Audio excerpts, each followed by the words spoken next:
Alors, je vous explique. Donc, la dernière fois que nous avons fait un bout de chemin ensemble,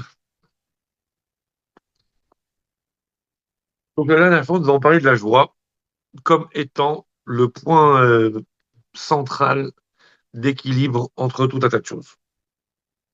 On a expliqué en quoi, on a développé un petit peu ce sujet.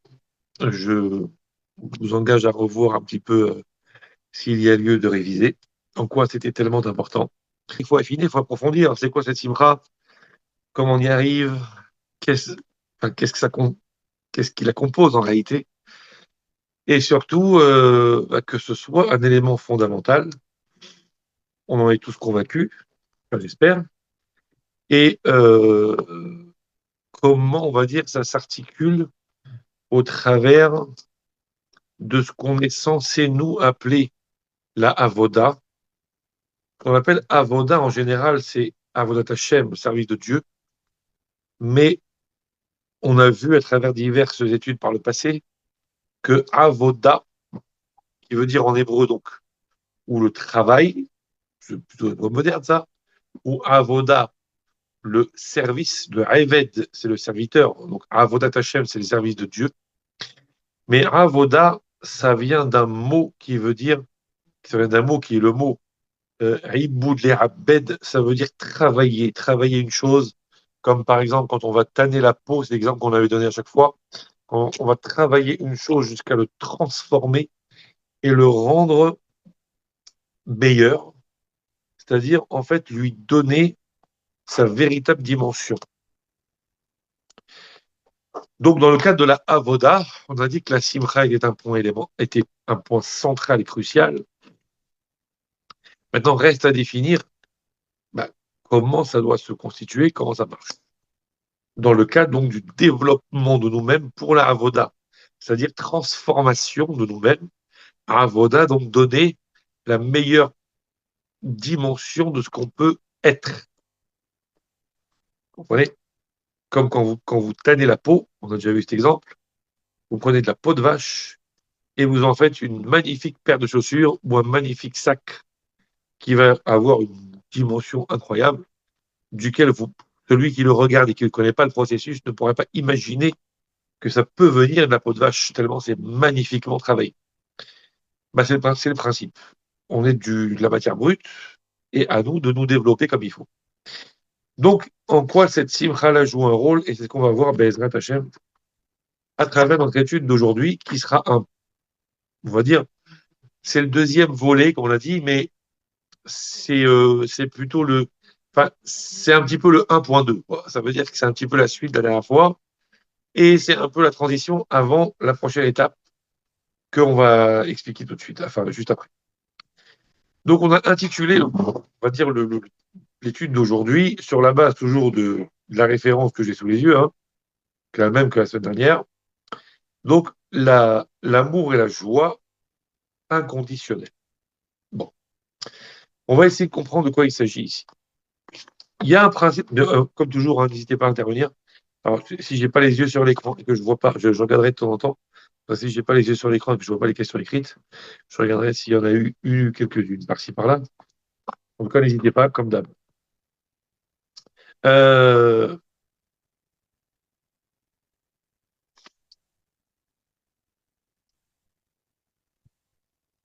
donc,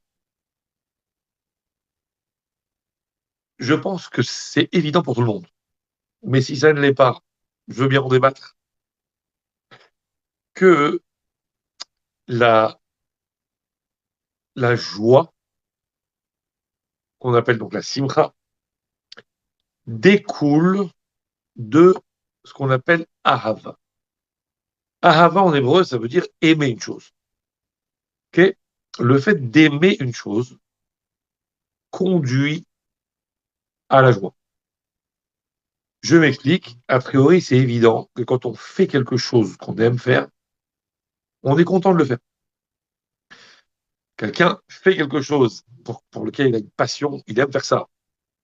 Alors forcément, il va le faire avec Sibra. Demander à un enfant de faire ce qu'il aime faire, il va le faire avec joie, il va sauter en l'air, être content comme tout, il va le faire. Par contre, lorsqu'on est amené à faire quelque chose qu'on n'aime pas faire, alors on va le faire à contre-cœur, on va le faire sans simcha. On va le faire soit de façon mécanique, parce qu'il faut le faire.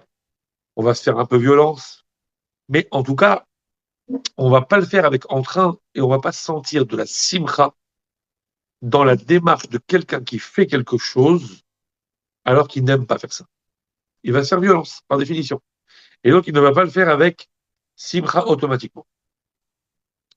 OK? Donc, a priori, ça reste évident pour tout le monde que on est heureux, donc on est dans la simcha, on est saméach, de faire quelque chose à partir du moment où on aime faire cette chose. Donc, si c'est juste, et a priori, ça peut s'expérimenter assez facilement sur soi-même, si c'est juste, donc on est d'accord que pour acquérir la simcha, il faut donc acquérir la ahava. Parce que, je veux bien, donc on est heureux, on est saméach de faire ce qu'on aime. Donc ça veut dire que si on veut atteindre un certain niveau de joie, on est obligé de passer d'abord par la case ahava. Logique. Maintenant, le problème, c'est qu'il faut acquérir, nous, notre but, c'est d'acquérir une simcha permanente et inconditionnelle. Parce que si on est saméach dans les événements joyeux, et que lorsqu'on vit des événements, on va dire, d'une certaine banalité, ou voire, chas shalom, de constater que parfois on est encadré d'événements qui ne sont pas toujours très réjouissants, et donc de sombrer dans le contraire de la simcha, chas shalom, dans ce cas-là, on n'a rien gagné. Parce que être saméach, quand on marie un enfant, être saméach, quand on vit un événement joyeux, il n'y a rien d'extraordinaire à ça. Quand la Torah nous dit qu'il faut être des simcha, comme on a vu la dernière fois, à quel point c'est important et à quel point c'est destructeur de ne pas faire les choses dans la simcha, on voit que cette simcha-là, c'est quelque chose de beaucoup plus profond qui ne doit pas être conditionné a priori par les événements. Quelqu'un est heureux de vivre un événement heureux, non seulement ça paraît normal, mais c'est le contraire qui serait inquiétant. Nous, ce qu'on cherche, c'est une simcha inconditionnelle, qui soit tellement intrinsèque qu'elle ne souffre d'aucune contingence extérieure. Donc ça veut dire que si la simcha est le fruit de la harava, pour pouvoir acquérir une simcha intrinsèque et inconditionnelle, il faut avoir déjà acquis une ahava intrinsèque et inconditionnelle. C'est quoi ahava intrinsèque et inconditionnelle? C'est, euh, comment dire, le fait, la ahava, donc nous on cherche être saméach, ça veut dire être joyeux intrinsèquement, ça veut dire le simple fait d'exister nous rend joyeux. Donc ça veut dire qu'il faut d'abord passer par la case, le fait d'aimer intrinsèquement le simple fait d'exister. On aime la vie. Maintenant, encore une fois, on parle de non-conditionnement. Si j'aime la vie parce que la vie me propose un tas de choses, alors j'aime pas la vie, j'aime ce que la vie propose. Mais intrinsèquement, le fait même d'exister, c'est pas encore ça qui me procure cette ahava de la chose. J'aime pas la vie. J'aime que parce que la vie va me proposer telle chose que j'aime bien faire, la vie va me proposer tel événement que j'aime bien traverser, la vie va me proposer tel contact, tel ceci, telle relation, tel machin que j'aime bien entretenir. Donc la vie va me proposer ce que j'aime. Mais la vie en elle-même, l'existence en elle-même n'est pas source de ahava ou de simcha de base.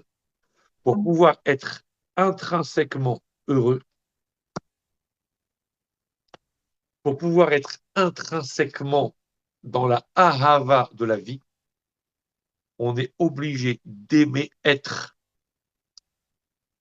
Et pour aimer être, il faut aimer ce qu'on est, EST. Parce que aimer ce qu'on est, HIT, aussi, peut-être ça viendra. On va commencer par le début. faut aimer ce qu'on est, EST. Il faut aimer ce qu'on est. Donc, en fait, il faut s'aimer.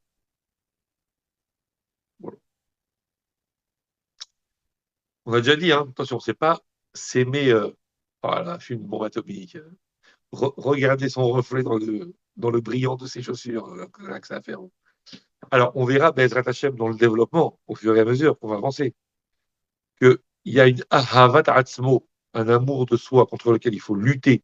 C'est celui qui conduit à l'orgueil et qui est destructeur et pour soi-même et pour son entourage.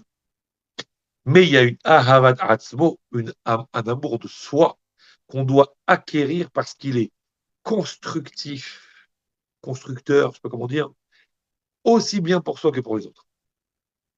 Okay, on a déjà vu ça en introduction la dernière fois, à quel point c'est important. Donc, mais doucement, doucement, c'est vraiment une vraie construction. Donc, on va y aller. Donc, ça veut dire maintenant que pour euh, arriver à une simra intrinsèque et fondamentale, il faut passer par la ahava intrinsèque et fondamentale. Il faut donc aimer être, le simple fait d'exister, le simple fait d'être soi-même, donc le simple fait d'aimer ce qu'on est, tout simplement. Et là,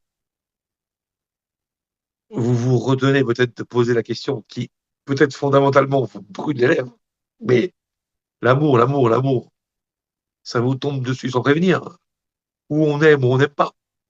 Il faut aimer, il faut aimer. Je veux bien, il faut aimer, il faut aimer. C'est pas vrai. On ne peut pas aimer sur commande. J'aime ou j'aime pas. Ça me vient, j'aime pas. Okay, mais si j'aime pas, j'aime pas. On ne peut pas fabriquer ou acquérir une dimension de Ahava. Eh bien, la Torah nous dit que c'est faux. La Torah nous dit que la Ahava, ça s'acquiert. Ça se conquiert même. Ça s'acquiert. La preuve que ça s'acquiert, on va le voir dans le texte. Mais ça s'acquiert. Ça veut dire que c'est quelque chose qu'on peut travailler pour développer, peut-être pour créer de toutes pièces, je ne sais pas, mais en tout cas, pour éveiller chez soi cette ahava, c'est possible de le faire avec un travail. La preuve, on nous demande d'aimer Hachem, par exemple. On nous demande d'aimer son prochain. Excusez-moi, j'aime pas, j'aime pas. Ça me dit rien. Je ne connais pas. C'est étranger pour moi. J'aime pas, j'aime pas. Et non, c'est la Torah te demande, c'est que tu peux. Donc, si tu peux, c'est que tu peux faire un travail pour acquérir cette chose. Et on va le voir dans le détail dans un texte du Rambam. Dans un texte du Rambam. Alors, pour, pour, euh, pour celles qui étaient présentes dans cet événement incroyablement exceptionnel dans lequel je me demande encore qu'est-ce que je faisais là-bas. Il y a quelques années de ça, on m'avait gentiment convié aussi au Marambam. D'ailleurs, c'est bientôt aussi au Marambam, et on avait parlé de la tchouva à l'époque, dans ce cadre-là. D'ailleurs, ça fait partie des vidéos sur YouTube, vous pouvez aller consulter si le cœur vous en dit. Sinon, attendez le modèle ou c'est plus adapté. Mais on avait cité justement ce Rambam.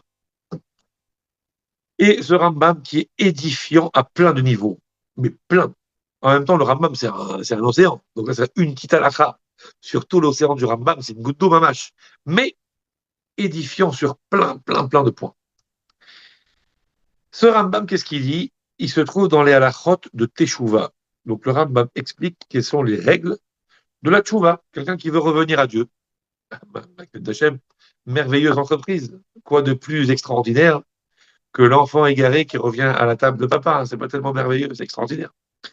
Donc, hop, oui, m'excusez, je vais juste m'assurer que les sonneries, c'est très fatigant. Tac. Comme ça, c'est fait. Tac, voilà.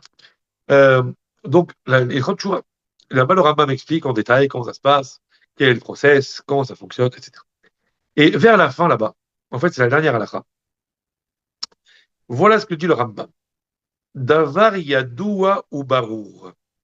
C'est quelque chose de bien connu et quelque chose de clair et d'évident. Chez Ein Ahavat Akadosh Baruch Hu, Niksheret Belibo Shel Adam, Ad Sheyishke Bah Tamid Karaoui. L'amour de Dieu, qu'on est censé donc, c'est une mitzvah pour nous, qu'on est censé ressentir. qu'on est censé acquérir. Donc, l'amour d'Akadosh Baruch Hu ne peut pas être niksheret, ne peut pas être attaché au cœur de l'homme, jusqu'à ce qu'il s'investisse dedans tout le temps, tout le temps, tout le temps, karaoui comme il faut. Ça veut dire qu'on ne peut pas acquérir l'amour d'Hachem tant qu'on n'est pas dans un investissement dedans, qu'on ne soit pas investi, livré à 100% dedans.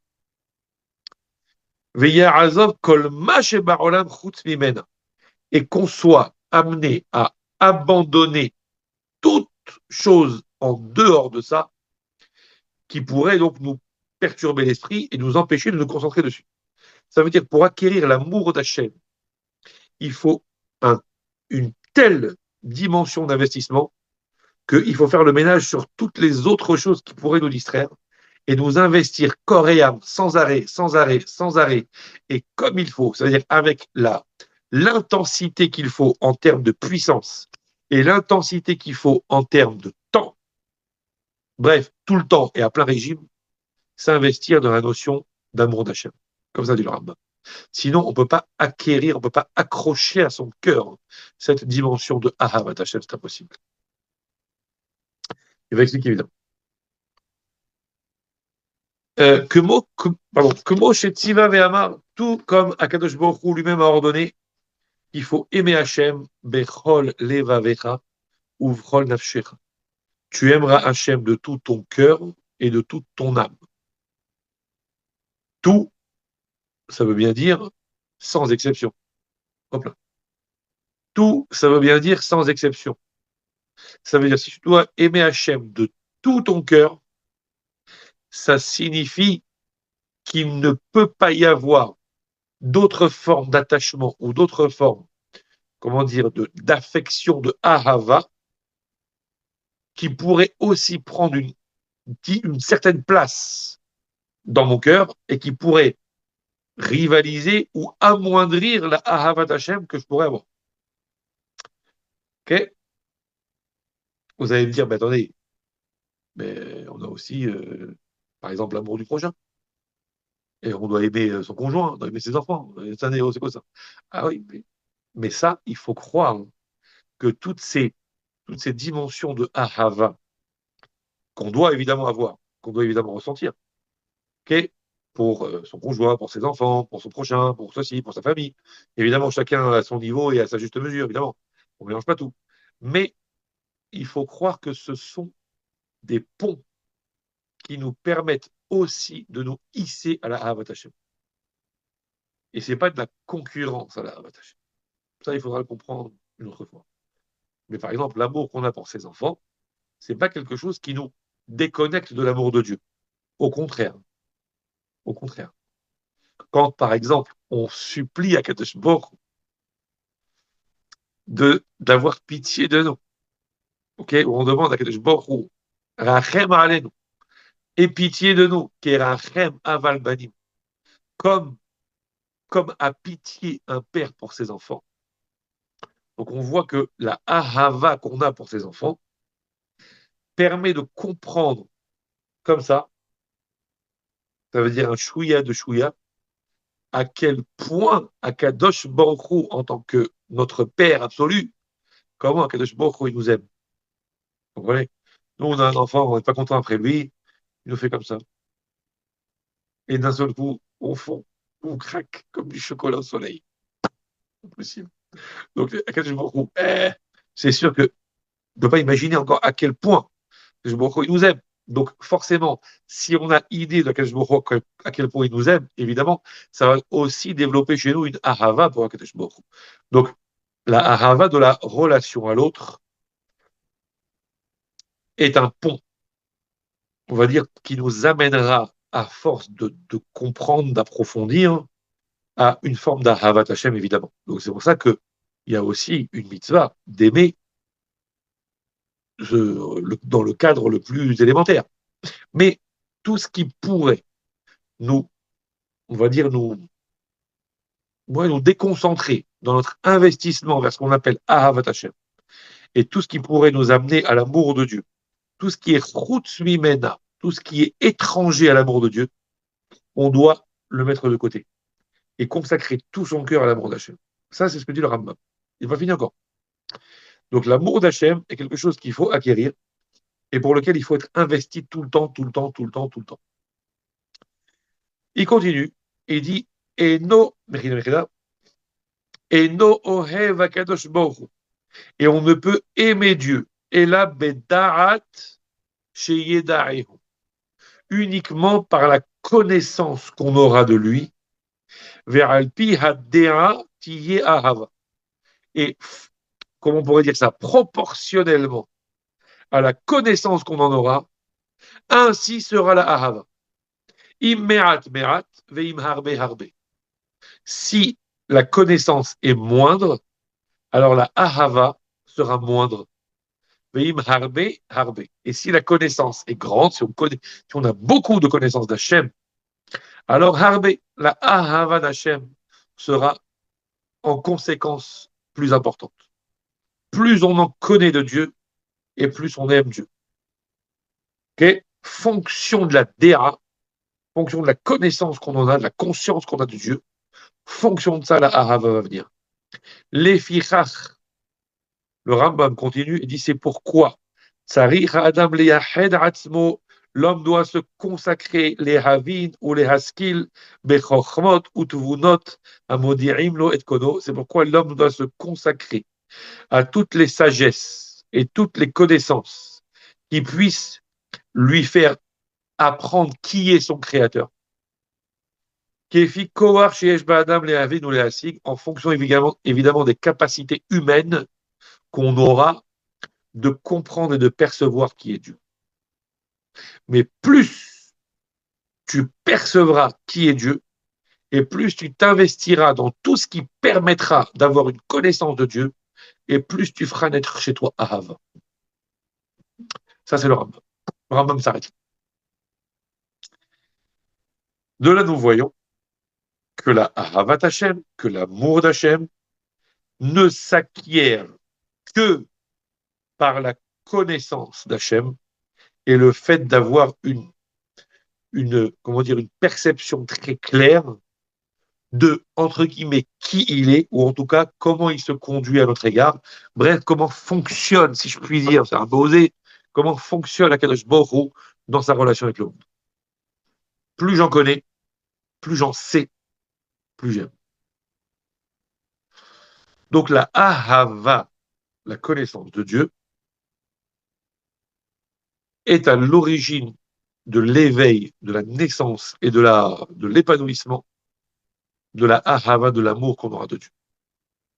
Ok? Ça, c'est pour Akadosh Baruch Hu, dit le Rambam.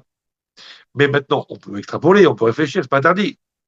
Ça veut donc dire que de façon beaucoup plus générale, la Ahava s'acquiert par la connaissance qu'on a d'une chose. Plus tu en sais, plus tu aimes. Plus tu comprends, plus tu aimes. Plus tu maîtrises, plus tu aimes. Et de là, on voit premièrement que la ahava, l'amour, s'acquiert. C'est pas ou t'aimes pas, t'es né comme ça, c'est tout. Non, pas du tout. Ça s'acquiert. Et deuxièmement, ça s'acquiert par la capacité de connaissance, de perception, de compréhension des choses. Et on le voit dans tout. On le voit dans tout. Par exemple, celui qui sait très bien chanter va aimer chanter. Celui qui sait très bien faire de la musique va aimer faire de la musique. Celui qui sait très bien peindre va aimer peindre. Celui qui sait très bien faire du business va aimer faire du business. Celui qui sait très bien, j'en sais rien quoi moi, dès qu'il y a un domaine dans lequel on excelle, on a une connaissance particulière, on a une maîtrise particulière et vraiment un vrai, on a investi beaucoup et maintenant vraiment on a une vraie maîtrise de la chose. Vous les voyez les musiciens, des fois c'est quand on connaît pas tellement le milieu de la musique, nous on est un peu, bon, les chefs d'orchestre qui sont là, ils sont dans leur monde, on dirait, mais en fait, tellement ils sont passionnés, tellement ils perçoivent chaque détail, chaque truc, chaque machin, chaque élément, chaque millimètre de plus, de moins, de haut, de ci, de ça. Ils ont une telle maîtrise de la chose. Et donc, du coup, ils comprennent comment dire, l'équilibre qu'il y a dans toute cette musique, dans toute la phrase musicale, à quel point c'est waouh, waouh, waouh. Donc, du coup, ils sont comme des fous, ils adorent ça, ils sont comme dans leur monde, on a l'impression de waouh. Vous comprenez? Nous, on n'arrive pas à comprendre. Nous, tu nous donnes un violon, on fait ça, ouais, bon. Je vois le violoniste, il est comme un dingue, il se laisse emporter. Parce qu'à partir du moment où il a une telle maîtrise de la chose, il aime, il est dans la ahava, il est dans l'émotion, il est dans tout ce que vous voulez. La même chose le peintre, la même chose tout ce qu'on connaît, tout ce qu'on sait faire. Plus on en comprend les détails, plus on en maîtrise la façon de faire, plus on est, on va dire, donc connaisseur, okay, plus on va aimer. Dans tout, c'est comme ça. Il y a des choses qu'on n'aime pas faire au début. Et puis après, on découvre premièrement l'ampleur de la chose, la grandeur de la chose, et puis on découvre qu'on y arrive, et on découvre qu'on comprend, et on découvre comment dire, on va à la fin acquérir, je ne veux pas dire les automatismes, mais en tout cas les éléments de compréhension élémentaires. Et une fois qu'on a progressé en la matière, on finit par aimer. Il y a des enfants qui n'aiment pas l'école, qui n'aiment pas telle matière, qui n'aiment pas ceci, parce qu'ils ont l'impression de ne pas le maîtriser, ils n'y arrivent pas. Donc ils n'aiment pas. Puis à la fin, on fait des exercices avec eux, on leur explique, on leur sait, on leur ça. Et à la fin, bah, ça marche, ils font les exercices les uns derrière les autres. Et à la fin, ils aiment cette matière. Pourquoi? Parce qu'ils ont réussi. Ils ont compris. Maintenant qu'ils ont compris, et du coup, ils aiment faire. Donc on voit que la ahava dépend de la connaissance. OK? Maintenant, si la ahava dépend de la connaissance et que nous cherchons à avoir la ahava intrinsèque, le fait d'aimer simplement la vie, le fait d'aimer être, le fait d'aimer simplement ce que l'on est parce que c'est ça qu'on est, point. Donc ça veut dire qu'il faut donc acquérir la ahava intrinsèque de soi-même. Donc ça veut dire qu'on est obligé de passer par la case connaissance de soi-même. Plus tu connaîtras qui tu es, plus tu développeras ahava pour ce que tu es. Donc ahava intrinsèque et inconditionnel, l'amour de la vie, l'amour essentiel, on va dire. Et donc tu vas acquérir, comme on a dit au début, la simcha, la joie de vivre, la joie d'être. Simplement. Pourquoi tu es joyeux? Parce que, parce que c'est de la joie d'être. Je suis ce que je suis, que j'existe, que je vis, que la vie est merveilleuse. Donc on est obligé de passer par cette dimension. D'accord? Donc, a priori, ça a l'air d'être ça, et que pour acquérir cette simcha inconditionnelle, sans laquelle, et là on revient à la précédente étude, sans laquelle il n'y a rien du tout. Rappelez-vous la destruction du Beth Amikdash, à cause du fait que on pouvait faire certaines démarches, mais sans joie. Donc la simcha est l'élément de base de construction de l'individu, construction de sa façon d'être, construction de sa façon de faire.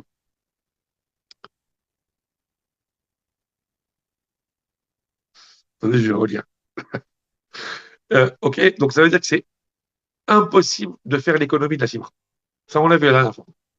Impossible de faire l'économie de la simra. Donc, il faut l'acquérir. Pour l'acquérir, il faut la hava.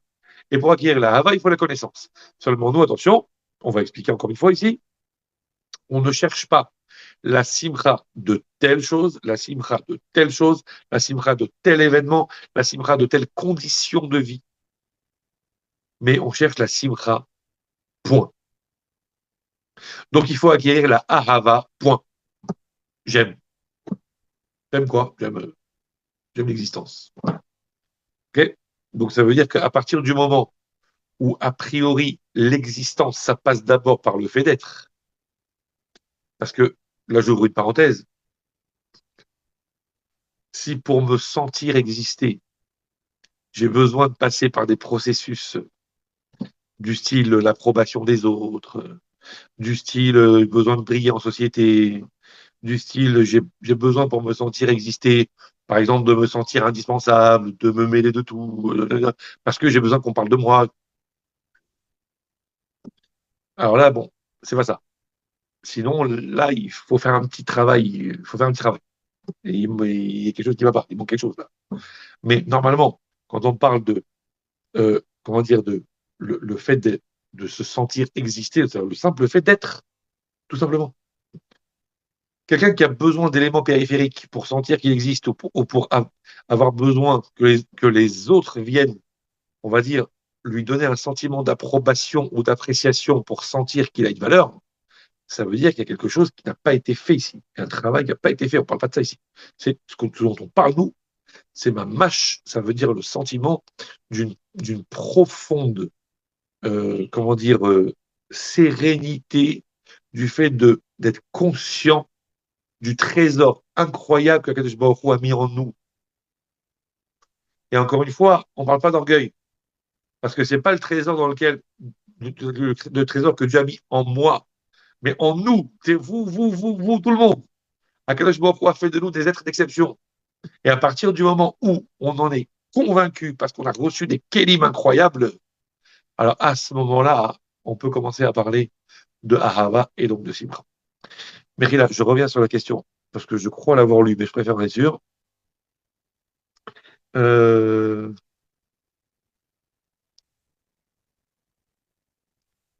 alors, c'est donc je relis la question, comment le fait de me connaître, comment le fait de voilà, comment le fait de me connaître peut me permettre de mieux connaître Hachem et donc d'acquérir Ahava et Simcha. Alors, attention, on verra probablement pourquoi le fait de mieux me connaître moi me permettra de mieux connaître Hachem, c'est une autre dimension. Mais c'est deux choses. En fait, on a fait un raisonnement mathématique pour l'instant.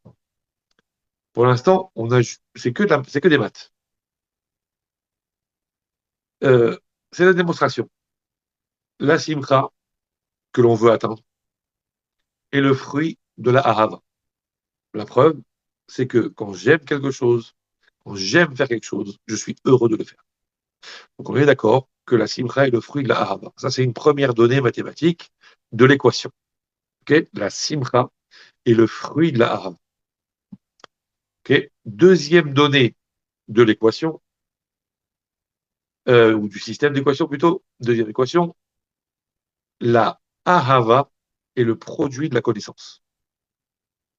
Plus je connais quelque chose, plus j'aime cette chose. Plus je sais faire, plus je maîtrise, plus je comprends, plus j'apprécie cette chose ou de faire cette chose. Maintenant, ça, on va dire que c'est de la logique élémentaire, mais on a besoin, nous, on est dans la Torah d'abord et avant tout. Et donc, on cherche une référence de Torah.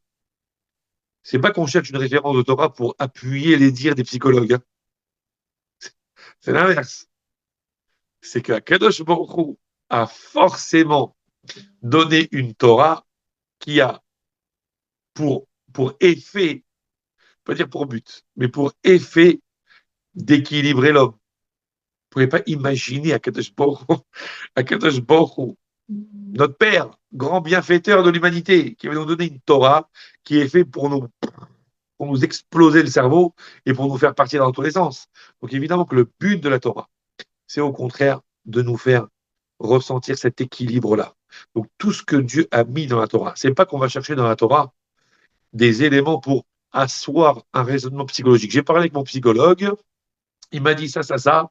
Est-ce que vous pouvez, s'il vous plaît, monsieur le rabbin, me justifier avec des textes, des choses, de trouver des références qui vont pouvoir asseoir les dires du psycho?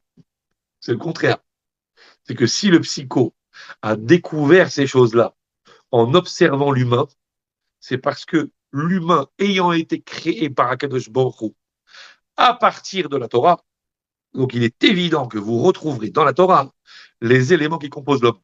C'est une évidence. Mais la base, c'est là-haut, c'est pas là, ici.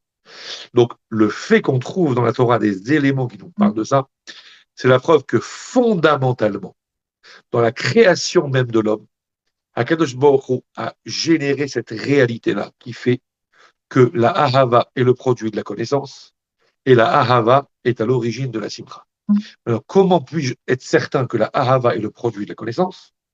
Parce que voilà, dit le Rambam, bah, tu vois bien, que pour l'amour de Dieu, par exemple, tu dois l'aimer de tout ton cœur et de toute ton âme. Ça veut dire quoi? Ça veut dire que tu dois être investi totalement dedans. Maintenant, comment est-ce possible d'aimer Hachem? Très simplement, très simplement. vous êtes d'accord avec moi qu'un soir de Haggadah de Pessah, on termine le Seder de Pessah. Et on a étudié, alors soit pour s'y préparer, soit carrément on l'a vécu le soir même, on a évoqué la grandeur d'Hachem, les miracles qu'Akadosh Baruch Hu il a fait, à quel point la sortie d'Égypte c'était faramineux, ok. Et la veille de Pessah, comme si j'avais que ça à faire, pour me préparer, j'ai revu Cécile B2000, ouais, le truc là, 10 commandements, oh, extraordinaire, la bière qui s'ouvre. Donc vraiment, vraiment, là, je suis à fond, je suis à fond. Ok. Et donc maintenant, j'ai une perception de la grandeur d'Hachem qui est telle que normalement, quand on termine la Haggadah de Pessah, j'allais dire, c'est plus facile. Mais c'est pas que c'est plus facile, c'est presque naturel d'avoir un sentiment d'amour pour Hachem, de reconnaissance pour lui, une vraie affection, un vrai attachement pour Dieu, parce qu'on a encore mieux réalisé la grandeur d'Hachem.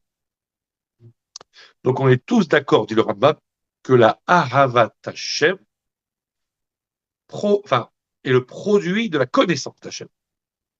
Maintenant, ça, ah, attendez. Alors, le problème, c'est que là, vous allez trop vite. Ça veut dire que vous voulez tout de suite fusionner la notion de connaissance de soi, et connaissance de Dieu, amour de Dieu. Alors, pour l'instant, on n'est pas dans la fusion. On est simplement dans l'étude parallèle des choses. L'étude parallèle, ça veut dire que si c'est vrai chez Dieu, enfin pour Dieu, que c'est la connaissance d'Hachem qui va me permettre d'arriver à la ahava, à l'amour de Dieu, alors c'est vrai dans tous les domaines que la connaissance, entre guillemets, d'une chose va m'amener à la ahava de cette chose. Plus je connais, plus j'aime. Si c'est vrai pour Hachem, c'est clair et net.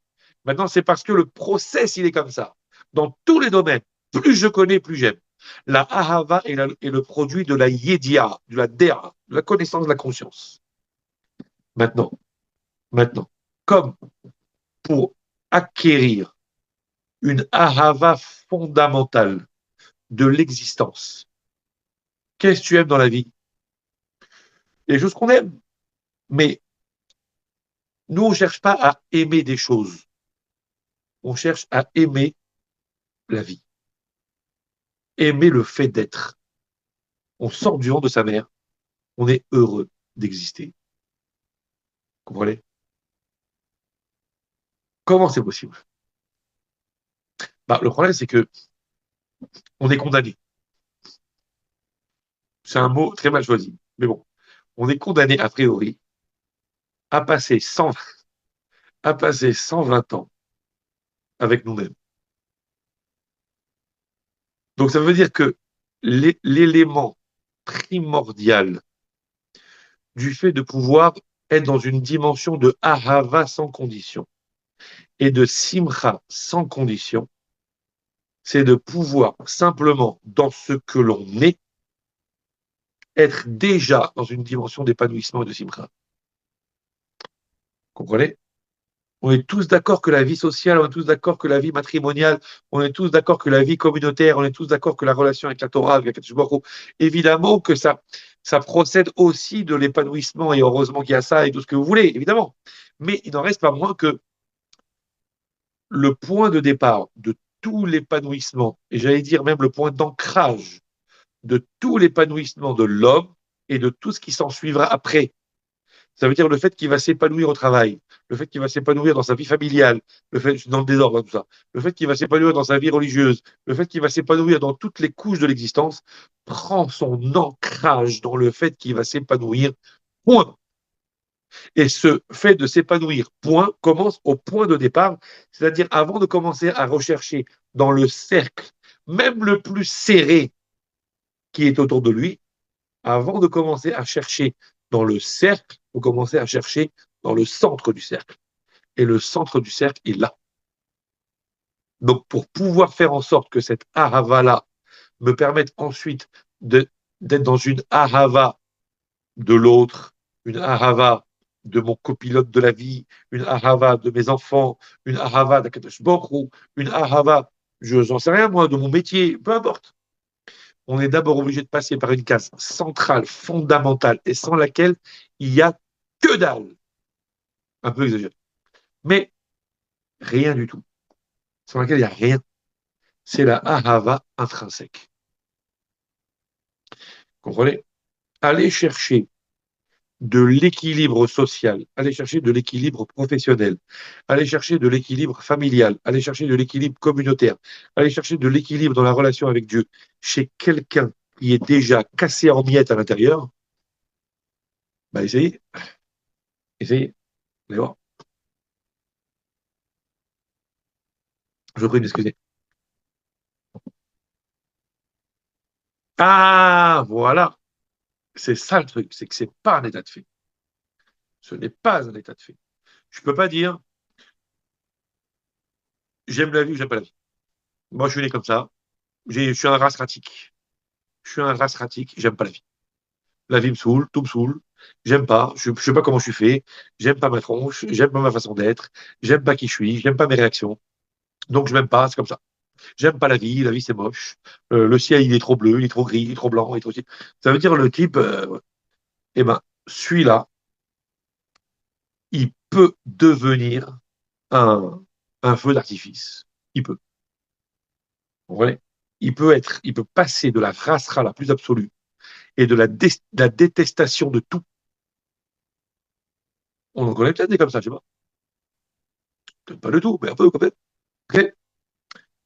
À la ahava et l'appréciation de tout. On peut. On peut. Il n'y a pas, c'est pas genre de l'ordre de l'inné. C'est comme ça. J'aime ou j'aime pas. C'est pas vrai. On peut acquérir. Il faut juste mettre sa tête dedans. Comprendre. Comprenez? Comprendre. On va expliquer, voilà, c'est large, une perspective très très large. Mais on va expliquer. OK? Maintenant, effectivement, alors, mais là, vous allez tout de suite dans une autre étape, en disant oui, parce qu'il y a Dieu en moi, et donc l'amour de moi conduit à l'amour de Dieu, et l'amour de Dieu conduit à l'amour de moi. Et ça, on est déjà dans autre chose là. Pour l'instant, on est simplement dans le fait de la ahava intrinsèque de l'existence passe par la ahava de la dimension, comment dire, la dimension même de l'existence, le fait d'exister. Donc, ce qu'on appelle la ahava intrinsèque, la ahava de soi-même. OK? Comme on a dit la dernière fois, la ahava ta'atzmo, la ahava de soi-même, puis la ahava de l'autre, la ahava de comment on va voir maintenant. On va expliquer. OK? Mais ça s'acquiert, absolument, ça s'acquiert. Ça s'acquiert. Ça s'acquiert. Mais écoutez, la preuve, c'est que toutes les démarches auprès de psychanalystes ou auprès de psychologues, on sait à quoi, moi, qui consistent à faire en sorte qu'une personne apprenne à s'accepter, apprenne à s'apprécier, apprenne comment dire, à vivre avec elle-même. Et ça existe, hein, vous voyez, dans les trucs spécialisés, vous comprendrez. Euh, Donc c'est bien la preuve qu'il y a un travail possible à faire. Sinon, quelqu'un qui dit, non, mais moi, j'aime pas la vie, machin, truc, nanana, bah, on l'enferme dans une chambre et on lui attache les mains pour pas qu'il fasse une bêtise, et puis ça s'arrête là. C'est pas comme ça qu'on fait. On voit qu'on essaye derrière de faire un travail profond pour faire en sorte que la personne. Donc c'est bien que c'est possible. Et heureusement que c'est possible. Parce que c'est ça la réalité. Ok, mais ça, il va falloir le comprendre, mais attaché, mais ce qu'on va faire. Maintenant, ce qui est certain, c'est que ce qu'on est en train de dire, c'est très étrange. Parce que on est en train d'expliquer donc que il faut acquérir la connaissance de soi pour acquérir la ahava de soi. Et à travers le fait de la ahava de soi, c'est-à-dire le simple fait d'aimer exister, l'existence, d'aimer la vie, c'est la porte, ou la clé plutôt, de toutes les autres portes. Question numéro un. Est-ce que c'est pas évident? Est-ce que c'est pas évident que quelqu'un, normalement, s'aime lui-même? L'amour propre, pas toujours propre à 100%, mais bon. L'amour propre, c'est quelque chose, a priori, c'est évident. Qu'est-ce qu'ils n'aiment pas?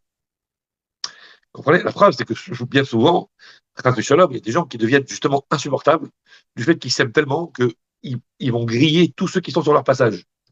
Ok? Ouah, chaud. C'est moi d'abord, moi d'abord, moi d'abord. A priori, c'est quelque chose d'acquis. C'est évident. On vient au monde avec ça, avec le fait de s'aimer soi-même, non? C'est quelque chose d'évident. Ça n'existe pas quelqu'un qui s'aime pas, ça n'existe pas. Première question. Deuxième question, deuxième question. Pire que ça encore. Attendez, attendez, attendez. On nous a éduqués,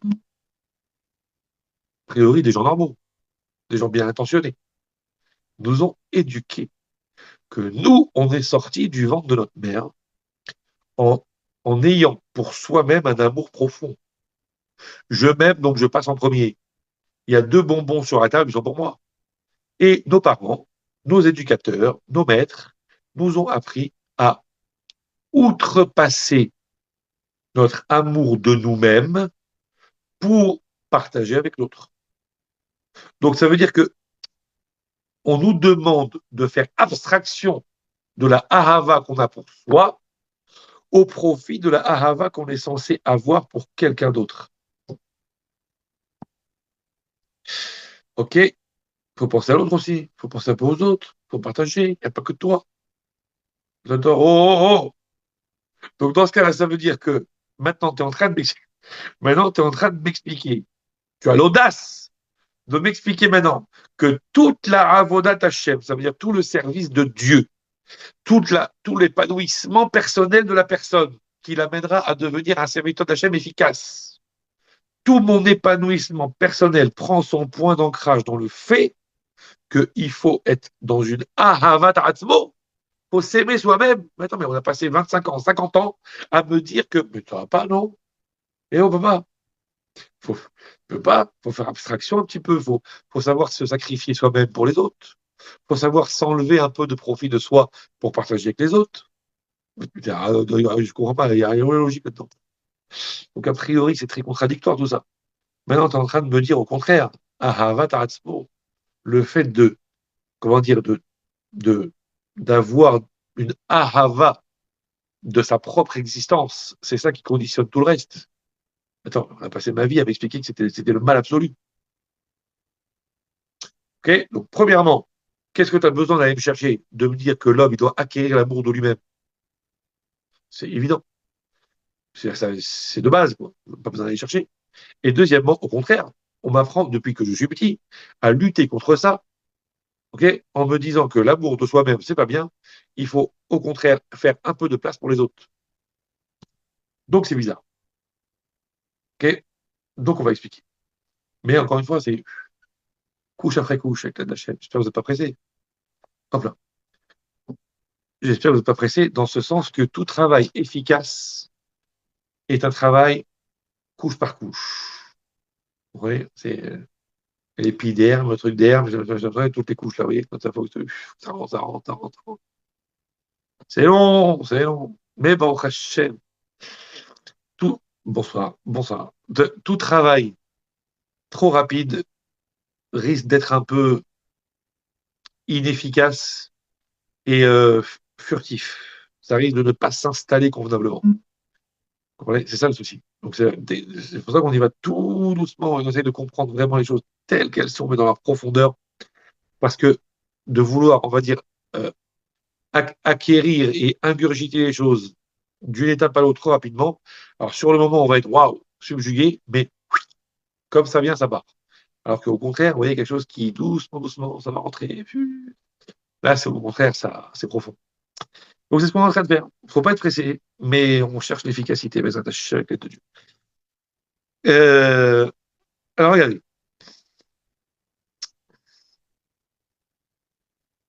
euh, le Rav nous explique ici, comme je l'ai dit la semaine dernière, la dernière fois quand on a parlé de ça, du Rav Tober, on a dit que c'était un Rav extrêmement expérimenté dans le contact avec les gens, dans la façon d'aborder leurs problèmes personnels et leurs problèmes ceci, cela, le fait de donner aussi des conférences sur l'épanouissement spirituel et profond. Lui nous dit que, en réalité, à la grande surprise générale, il y a très peu de gens dans le monde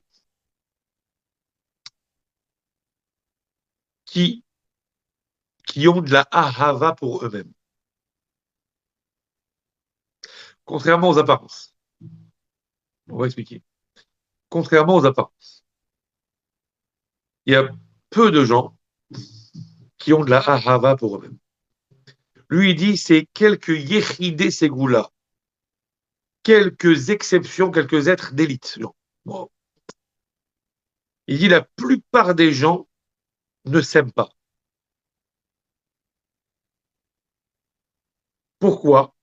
Parce qu'ils ne se connaissent pas et ils ne savent pas réellement qui ils sont.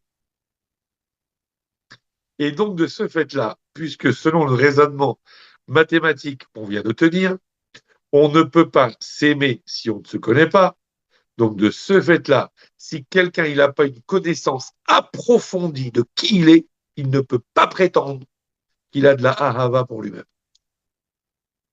Okay, un homme qui ne se connaît, enfin une personne qui ne se connaît pas à 100% ne peut pas avoir de la ahava pour lui-même et donc du coup ne peut pas avoir une simra intrinsèque, ne peut pas avoir un bonheur d'être.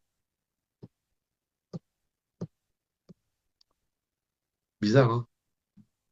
Ça a l'air extrêmement bizarre. Parce que nous,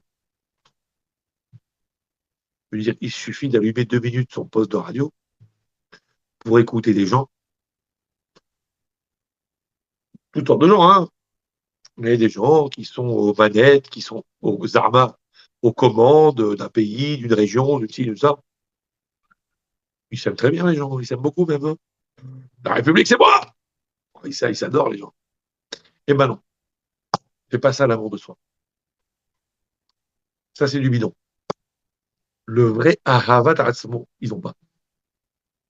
Parce qu'ils n'ont pas une vraie connaissance d'eux-mêmes, la plupart des gens. Et donc, ça a l'air très bizarre, dit ici le Rav. Mais doucement, doucement, par la suite, les choses vont s'éclairer, on va comprendre ce que ça signifie. Mais en tout cas, il faut savoir comme préambule que c'est faux de penser que c'est aussi simple que ça, mais évidemment que les gens ils s'aiment. C'est pas vrai. C'est pas vrai. On va expliquer. Okay, si vous demandez à quelqu'un, ou si quelqu'un se demande à lui-même, quelqu'un il fait un peu de, comment on appelle ça? Un peu de, voilà, le soir, avant d'aller dormir, il fait, comment on appelle ça? Là, un peu de yoga, un peu j'ai oublié le nom. Oh, mince. Petit, le, La en ce méditation ou de... méditation, merci. En ce moment, ça, tu vois, ça ne s'aligne pas. Méditation, voilà, exactement. Quelqu'un, il va, voilà, il médite, donc, il médite et il piaffe, les deux. J'avoue, elle est nulle, j'avoue. Euh, donc, il fait de la méditation.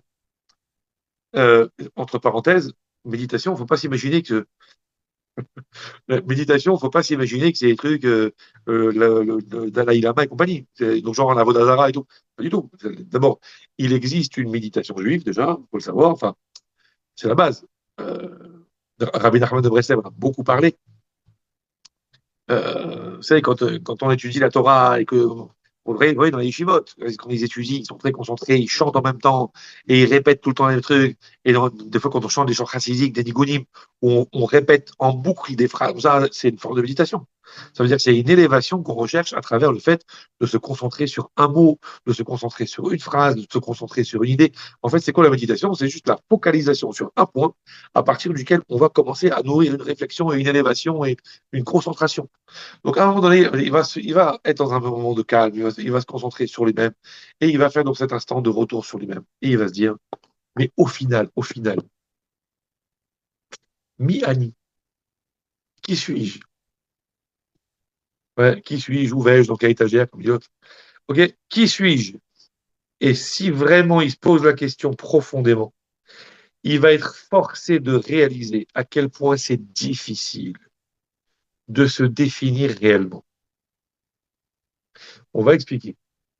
C'est très difficile, très difficile. Et il insiste, hein, très difficile de dire qui on est. Pourquoi? Parce que, regardez, dit-il, on s'est habitué à, je veux dire, pas dans le sens péjoratif, mais même dans le sens recherché. On s'est habitué à, par exemple, s'annuler soi-même, annihiler sa propre volonté au profit de la volonté d'Hachem. ok, pour le service de Dieu, pour faire les mitzvot, pour faire ce que Dieu nous demande, pour étudier la Torah.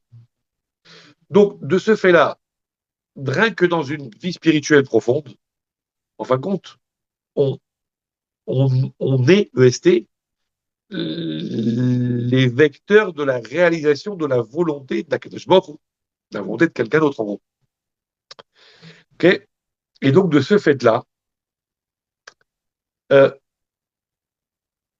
on a du mal à se définir réellement parce qu'on va se définir comme associé à une démarche ou à une action. Par exemple, peux-tu me parler de toi? Peux-tu me dire qui tu es? Je vais dire oui, ben voilà. Il donne un exemple ici, il dit, voilà, je suis un juif croyant, je prie, j'étudie, j'aime ça ou je déteste ça, je suis pour ça, je suis contre ça je suis d'accord, ça je suis pas d'accord, je fais ça, voilà ma journée, je travaille dans ça, je mets les tefilines, je mets les titites, voilà, je fais tchouva tous les jours, nanana. Il va se décrire à travers ce qu'il fait, à travers ce qu'il pense, à travers ses démarches, qu'elles soient intellectuelles, sentimentales, qu'elles soient actives. Il va se définir, bref, par rapport à ça, à l'itinéraire qu'il suit dans sa démarche d'existence. Mais c'est pas ça qu'on lui a demandé. On lui a demandé qui tu es. Je t'ai pas demandé ce que tu fais. Hein. Je t'ai pas demandé ce que tu fais. Je t'ai pas demandé ce à quoi tu crois. Je t'ai pas demandé ce à quoi tu adhères. Je t'ai pas demandé ce que tu aimes ou ce que tu détestes. Je t'ai pas demandé ce qui dans la vie te plaît ou dans la vie te rebute. C'est pas ça que je t'ai demandé. Je t'ai demandé qui tu es. Qui tu es, ça veut dire netto, comme on dit. Ça veut dire qui tu es. Sans tenir compte de quelle est ta façon d'agir. Je ne te demande pas ce que tu fais. Je ne te demande pas quels sont tes liens ou tes rapports avec le monde extérieur. Ça j'aime pas. Ça, je suis tel mouvement, je ne le suis pas. J'adhère à telle obédience ou à telle philosophie, et ça, j'adhère pas. C'est pas ça que je t'ai demandé. Je te demande qui tu es, sans rapport avec le monde, sans rapport avec l'action, sans rapport avec l'extérieur, sans rapport avec la philosophie de telle chose, sans rapport avec rien. Qui tu es, comme ça, tel quel. Ça, il n'y a pas grand monde qui peut le dire.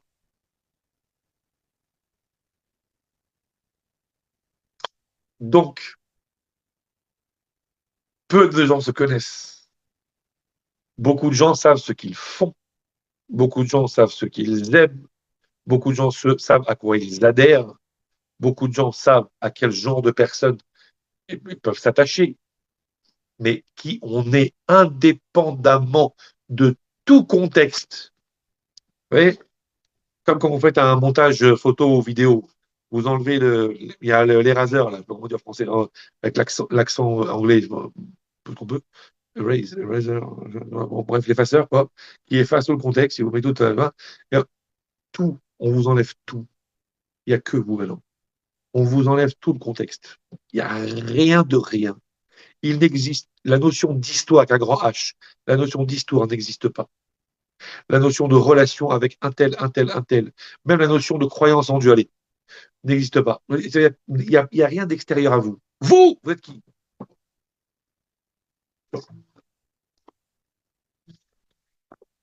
OK? Donc, le principe de da et atzmecha, sache qui tu es, est un sujet extrêmement compliqué, qui va donc évidemment demander beaucoup de temps, beaucoup de séances d'approfondissement, qui parfois ne seront pas faciles d'accès, voire même un peu laborieuses et un peu longues. Seulement, il faut bien comprendre que l'homme est obligé, enfin l'homme, la femme, l'humain, obligé de s'armer de patience pour pouvoir arriver à cette connaissance-là, parce que les figa dolaïdia, comme on l'a dit, les figo de l'idea plutôt, c'est en fonction, proportionnellement à la connaissance qu'on a de soi, que viendra la ahava, et c'est fonction de la ahava que viendra la simcha. Donc, obligé. Patience, patience. obligé. Ça marche? Ça veut dire, ok, ça marche, hein. Maintenant, il faut bien comprendre ce qu'on a vu un petit peu la dernière fois déjà. Et c'est un petit peu lié aux questions. Parce que, évidemment que, comment dire ça, je surnage sur les questions pour pas qu'on aille trop vite. Mais en réalité, fondamentalement, évidemment, que la relation à soi-même est liée à la relation à l'autre. Et la relation à l'autre, comme on va le voir d'ailleurs, est liée à la relation à Dieu. On est tous d'accord avec ça. Et en réalité, toute notre vie est fondée sur on va dire, un mode triangle équilatéral. La vie est un triangle. OK? Euh, un triangle, nous sommes sur la pointe du triangle. En même temps, il a trois pointes, parce que c'est un triangle. Donc, sur la pointe du triangle. Et ensuite, ce triangle-là qui part donc de nous va, on va dire, même, on pourrait même la mettre en bas, la pointe, peu importe. Et ensuite, de là, du point de départ où nous sommes, sur la pointe du triangle, hop, ça va partir sur deux directions différentes et ça va donc aller vers l'extérieur. L'extérieur, c'est-à-dire ce qui amènera l'homme à sortir de lui-même. Premièrement, c'est le lien avec Dieu. Et deuxièmement, c'est le lien avec l'autre. Maintenant, c'est un triangle. Ça veut dire qu'à la pointe, il y a la personne elle-même, qui est l'élément central à partir duquel deux branches vont sortir, une qui vont le conduire à sortir de lui pour aller vers Dieu, et une qui va l'engager à sortir de lui pour aller vers l'autre. Ben Adam la Makom, Ben Adam la Havero. La relation entre Dieu, entre l'homme et Dieu, la relation entre l'homme et son prochain. Mais qu'à chaque fois qu'on dit la relation entre l'homme et Dieu, la relation entre l'homme et son prochain, vous êtes d'accord avec moi que ça part de l'homme. Donc déjà, c'est le point central à partir duquel la relation vers l'extérieur va se faire. Donc ça, c'est les trois points du triangle. Et c'est à partir de là que ça va s'ouvrir dans les deux directions. Maintenant, il y a un principe. Les voyages forment la jeunesse, donc voyageons ensemble. Il y a un principe dans un voyage, c'est que, évidemment, il faut un point d'arrivée, mais le point d'arrivée dépend souvent du point de départ. La direction que vous allez prendre va être fonction. Vous allez à Lyon, c'est très bien. Vous allez monter ou descendre? Bah, ça dépend. Si vous partez de Paris, vous allez descendre. Si vous partez de Marseille, vous allez monter. Donc, ça veut dire que le point d'arrivée, c'est très bien, très important, mais le point de départ est crucial dans la façon d'aborder le point d'arrivée. Vous comprenez? Parce que si quelqu'un, il a toujours vécu à Paris, donc on lui a dit, c'est très simple, pour aller à Lyon, vers le sud. Et puis un beau jour, il a eu la bonne idée de déménager, maintenant il habite à Marseille. Eh ben, s'il va vers le sud pour aller à Lyon, bonne chance. Oui, mais, on m'a toujours appris, hein. On m'a appris pour aller à Lyon, vers le sud. Donc il va vers le sud. Ouais, bête et discipliné. Je ne sais pas s'il est discipliné, mais en tout cas, c'est sûr qu'il est teubé, ça c'est sûr. Mais, ok, vers le sud. Mais non, le point d'arrivée dépend du point de départ. En tout cas, la direction, la façon d'y aller. Voilà. Donc ça veut dire que pour pouvoir commencer à enraciner, envisager une relation avec Dieu ou une relation avec l'autre, d'abord, bien comprendre où est le point d'ancrage de départ.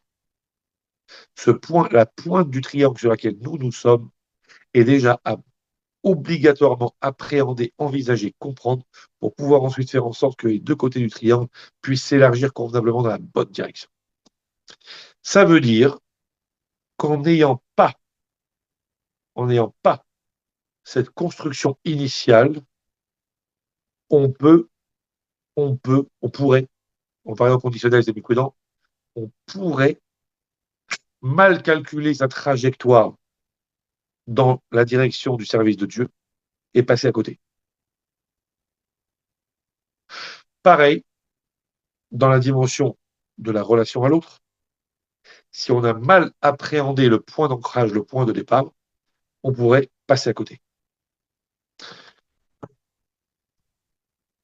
Et après, on se demandera pourquoi la relation sociale devient tellement de plus en plus catastrophique dans les générations présentes. Pourquoi les gens, ils savent plus écouter, ils savent plus parler, ils savent plus trucs. Maintenant, ils deviennent très impatients. Ah, au contraire, au contraire, au contraire. Je vais vous expliquer pourquoi. Enfin, j'attendais la question. J'attendais la question. Mais non, au contraire. Euh, je vais vous expliquer pourquoi. Donc, c'est-à-dire que le point d'ancrage de départ, c'est ce qui va conditionner tout le reste. Donc, je vous disais, aujourd'hui, on dit les gens, ils savent plus s'écouter, ils savent plus ci, ils savent plus ça. Parce que, en fin de compte, il y a pas d'équilibre intérieur. Aujourd'hui, qu'est-ce qu'il y a d'équilibrant dans ce monde? Maintenant, il nous parle beaucoup d'artificiel, d'intelligence aussi, parle de monde virtuel.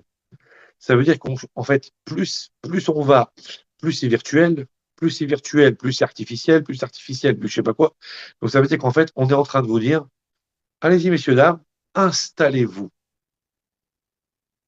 Voilà. Voici un sable mouvant, installez-vous. Mais le problème, c'est que tu vas t'installer, ça va être chaud quand même. Donc ça veut dire qu'à partir du moment où quelqu'un, toute sa vie, elle est axée sur un sable mouvant dans lequel il a du mal lui-même à s'équilibrer, comment voulez-vous que dans sa relation avec l'autre, il y ait un équilibre? C'est-à-dire qu'à chaque fois qu'il va attraper quelqu'un, automatiquement, ça va bouger ici, ça va vaciller par là. Si en lui-même, il n'est pas stable, donc dans sa relation avec l'autre, il va attraper la main de quelqu'un, automatiquement, il va le tirer. Et donc, ça va, au lieu d'être déséquilibré un, on va déséquilibrer deux. Donc, dans toute relation, c'est comme ça. Assaini ici, et tu vas assainir là-bas. Okay, la pointe du triangle. Si c'est sain, S-A-I-N, S-A-I-N-T aussi peut-être, mais si c'est sain ici, automatiquement, la relation qui va sortir de toi va être saine. Comprenez? Vous êtes d'accord avec moi que quand on a besoin, des fois on a besoin d'être conseillé, on a besoin d'être rassuré, on a besoin. Qui vous allez trouver? Vous allez trouver quelqu'un qui a une certaine stabilité. Vous allez aller voir, je sais pas moi, quelqu'un qui a évolué dans la vie de façon très sereine, très stable. Vous allez voir, je sais pas, votre grand-père, vous allez voir, c'est quoi, le rave, ceci, rave, cela. Parce que vous constatez ils ont une forme de stabilité qui rassure. De la même façon que quand vous allez vous jeter physiquement dans les bras de quelqu'un qui doit vous attraper, il vaut mieux qu'il soit stable. Ok? Si c'est un funambule inexpérimenté qui vous dit allez, je vous rattrape, il est sur un fil, le type. Maintenant, il est pas du tout expérimenté. La vérité, on n'aura peut-être pas envie de se jeter dedans. Donc, de la même façon que physiquement, quand on veut être soutenu dans les bras de quelqu'un qui est censé nous réceptionner, il vaut mieux que la personne qui nous réceptionne soit stable.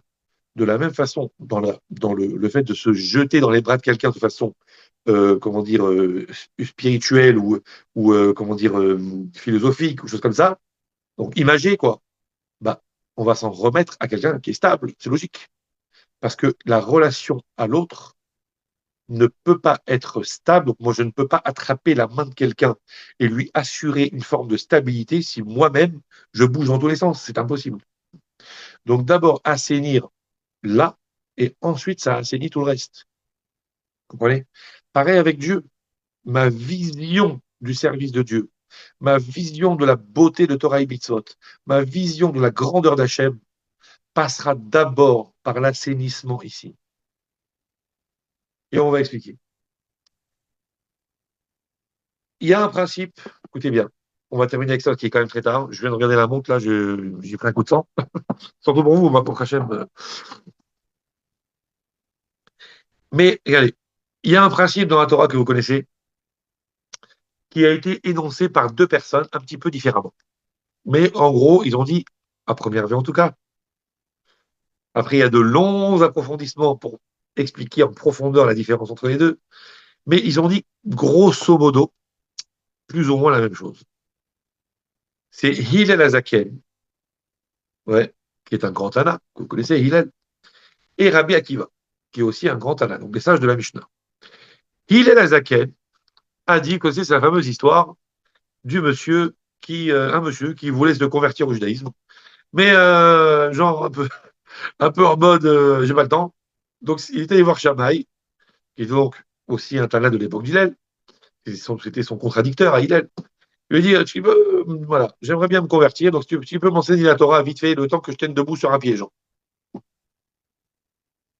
Shammai, bon, il n'aimait pas trop qu'on se moque de la Torah, ok, donc il n'a pas pris ça du bon côté, lui, et il lui a dit, écoute, voilà, toi, tu n'as pas de temps à perdre avec la Torah, moi, j'ai pas de temps à perdre avec ceux qui croient que la Torah, c'est de la rigolade.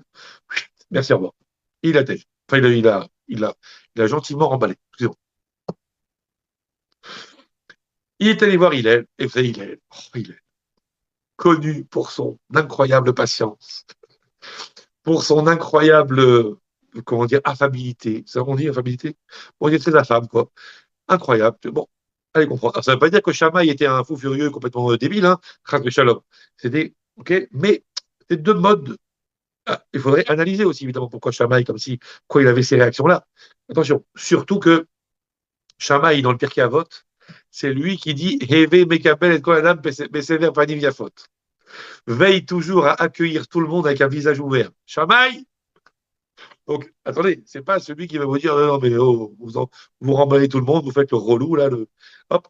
Non, pas du tout. C'est pas, faut comprendre pourquoi il a agi de la sorte, évidemment. C'est pas aussi simple que ça. Mais en tout cas, Hillel l'a reçu. Il lui a dit viens, mon fils, je vais t'apprendre la Torah, bien sûr, avec plaisir. Il n'y a pas de problème. Viens, je t'apprends. Il lui a appris la Torah. Qu'est-ce qu'il lui a dit? Il lui a dit t'as pas beaucoup de temps. Je vais te donner toute la Torah. Il lui a dit une phrase. Maïde'alach sani, ce que toi, tu n'aimes pas pour toi, les havrach la ta'avid. Ne le fais pas à quelqu'un d'autre. Si toi, t'aimes pas ça pour toi-même, alors ne le fais pas aux autres. Il lui a dit quoi? Il lui a dit ça, c'est toute la Torah. Okay, souvent, quand on ramène ces histoires, on s'arrête là. Okay, il lui a dit ça, c'est toute la Torah. Tout le reste, c'est que les commentaires. Comme ça, il lui a dit. Ouais, il lui a dit toute la Torah, c'est ça.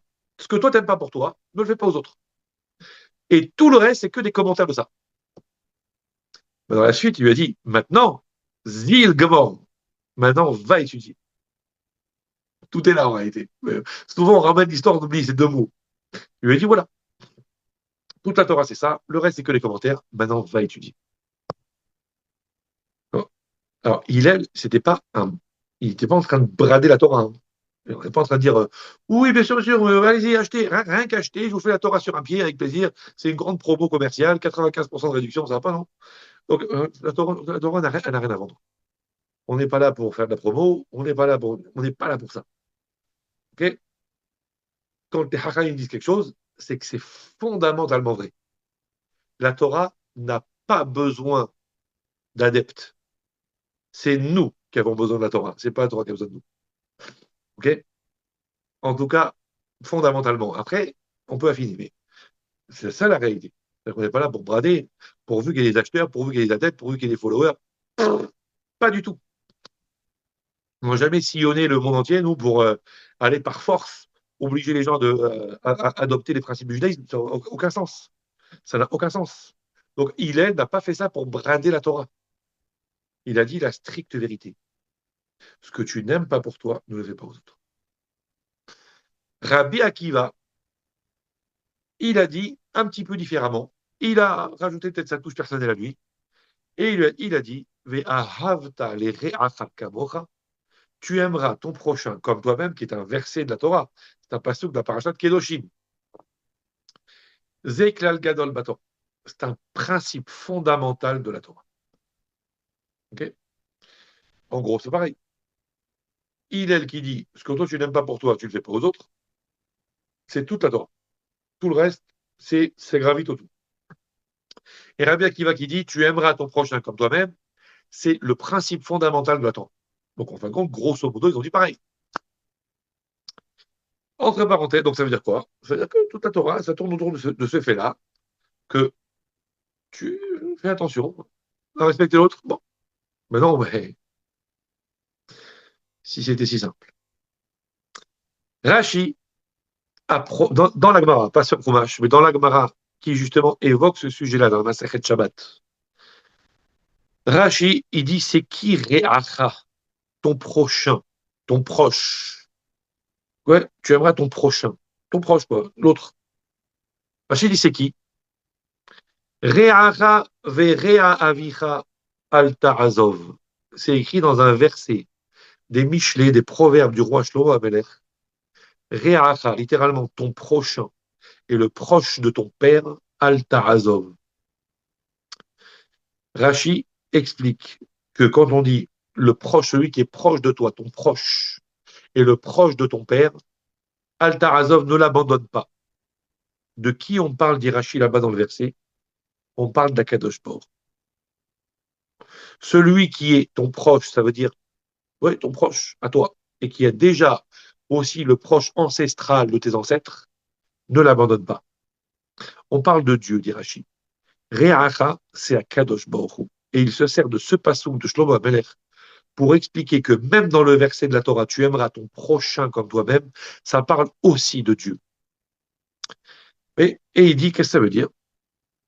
Ne transgresse pas les paroles d'Hachem, parce que toi, tu n'aimes pas quand toi, tu aimerais quelque chose, tu voudrais quelque chose, et que tu vois quelqu'un qui va schmetter exprès contrevenir à ta volonté, il sait que il sait que t'aimes pas ça, et il fait exprès pour t'embêter.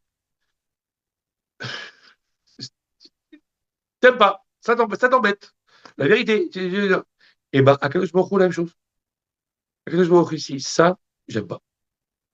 Ça, je veux pas. Ça, j'aime. Ça, je veux ça parce que quand tu fais ça, je kiffe. Ça, quand tu fais ça, je déteste. Ok? L'autre, il va faire exprès le contraire de la volonté d'Hachem. Donc, ve'ahavta le're'acha kamocha, ça veut dire, imagine-toi que Torah et mitzvot, c'est l'expression du désir d'Hachem. Tu te dis, ça, j'adore. Je kiffe ça, j'adore. Et ça, je supporte pas. Ça m'hérisse. Je peux pas. Et donc, quand quelqu'un fait ça, je peux pas. Alors, Akadosh Baruch Hu lui, il est ce que toi tu n'aimes pas pour toi, ne le fais pas aux autres. Tu sais qu'Akadosh Baruch Hu, il n'aime pas ça. Toi, tu es entouré de gens qui sont autour de toi, dans ta famille, dans tes amis, et tu as clairement exprimé, tu as clairement expliqué, pardon, que cette chose-là vraiment te dérange profondément. Si on a un qui fait exprès, qui va se lever exprès et faire le contraire de ce que tu veux, et faire exactement ce que tu as dit que tu supportais pas, tu n'as pas aimé. Eh bien, imagine-toi la même chose avec Dieu. Donc, ça va t'aider à pratiquer Torah et Mitzvot. Donc, Ve'ahavta l'ereach hakamocha, pourquoi c'est un grand principe? Parce que si tu arrives à t'imaginer que Torah et Mitzvot, c'est simplement l'expression de ce que Dieu aime et ce que Dieu déteste, bah, tu vas faire un effort. Parce que toi, tu ne voudrais pas qu'on fasse justement ce que tu n'aimes pas, et bien Dieu a la même chose. Okay, et évidemment, Re'acha, c'est aussi Re'acha, le prochain, l'autre. De la même façon, pareil, tu vas quand même pas aussi le meurtrir, porter atteinte à son intégrité physique, morale, financière, par le fait que tu vas sur l'homme voler, ou porter atteinte à ceci ou à cela, ou les interdits de proximité malsaine, etc. Tu respectes. Bref. Donc ça veut dire qu'en réalité, tout ça, ça procède, ok, par une référence initiale qui est ma réflexion par rapport à moi-même.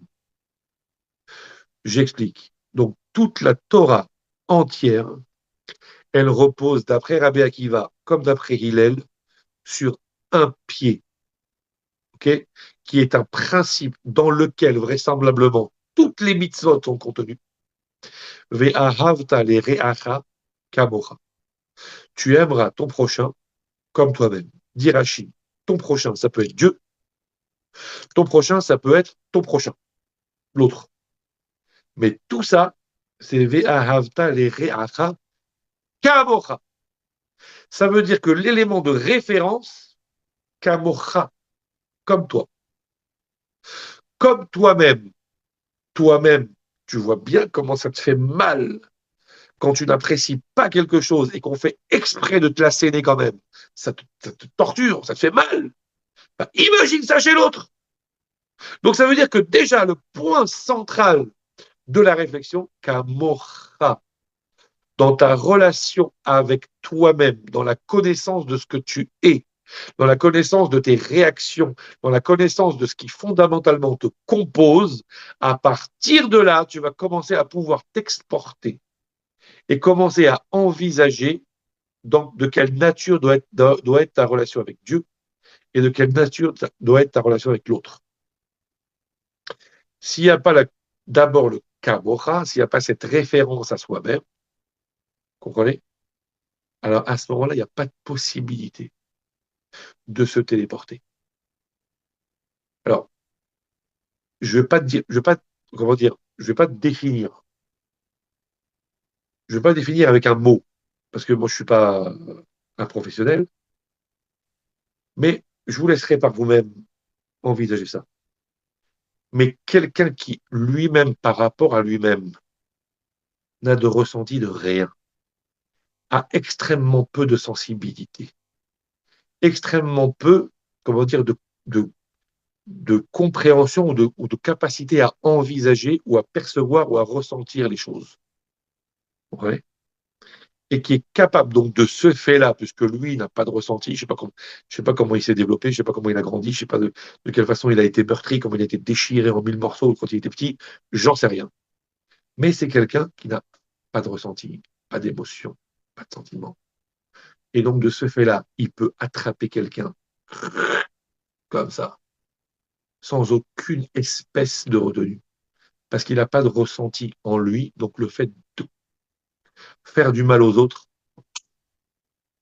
c'est pas son problème. Vous comprenez? Ça porte un nom, ça porte des noms même. Mais peu importe le nom. En tout cas, voilà l'idée.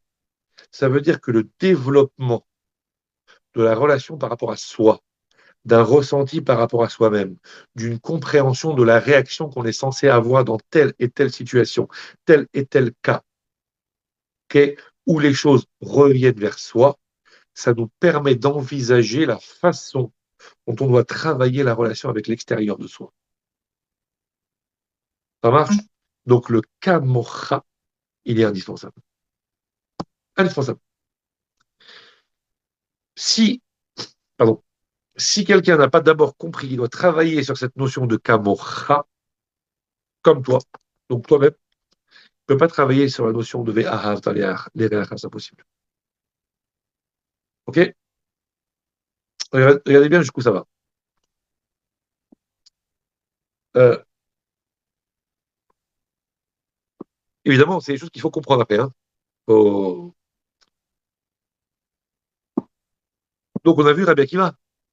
Rabbi Akiva, c'est celui qui a dit, tu aimeras ton prochain comme toi-même, c'est la base de toute la Torah.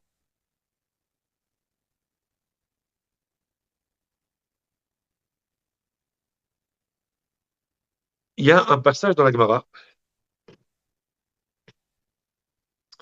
pardon, il y a un passage dans la Gemara dans Bava Metzia, qui dit que les Hachamim ont longtemps réfléchi sur une situation donnée. Deux personnes traversent le désert en même temps. Ouais, un désert terrible. Ils ont marché pendant des jours et des jours. Et ils arrivent maintenant à court d'eau. OK? Donc, a priori, ils vont mourir de soif. Maintenant, ils sont deux. Ils marchent ensemble. Il y en a un qui a encore une gourde et l'autre qui a plus d'eau. L'autre, il a sa gourde à lui. Ouais, il y a de l'eau. Et l'autre n'a plus d'eau. Et donc, a priori, le baiser du soleil est implacable. A priori, continuer comme ça, celui qui ne boit pas, il meurt. La Gemara demande dans un tel cas, qu'est-ce qu'on fait?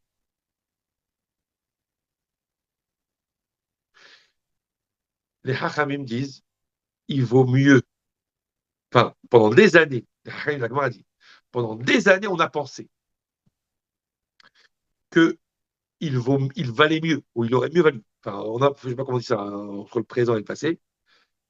On aurait pensé, pendant des années, on a pensé que c'était mieux qu'ils partagent l'eau. Okay, ils boivent ensemble, jusque tant qu'il y a de l'eau, et après, ils meurent ensemble, mais qu'il n'y en a pas un qui regarde l'autre mourir. C'est pas genre, bah écoute, t'as qu'à mourir, moi j'ai de l'eau. Donc pendant des années, les Hachamim ont pensé comme ça. Jusqu'à ce que Rabbi Akiva est venu. Il a dit pas du tout.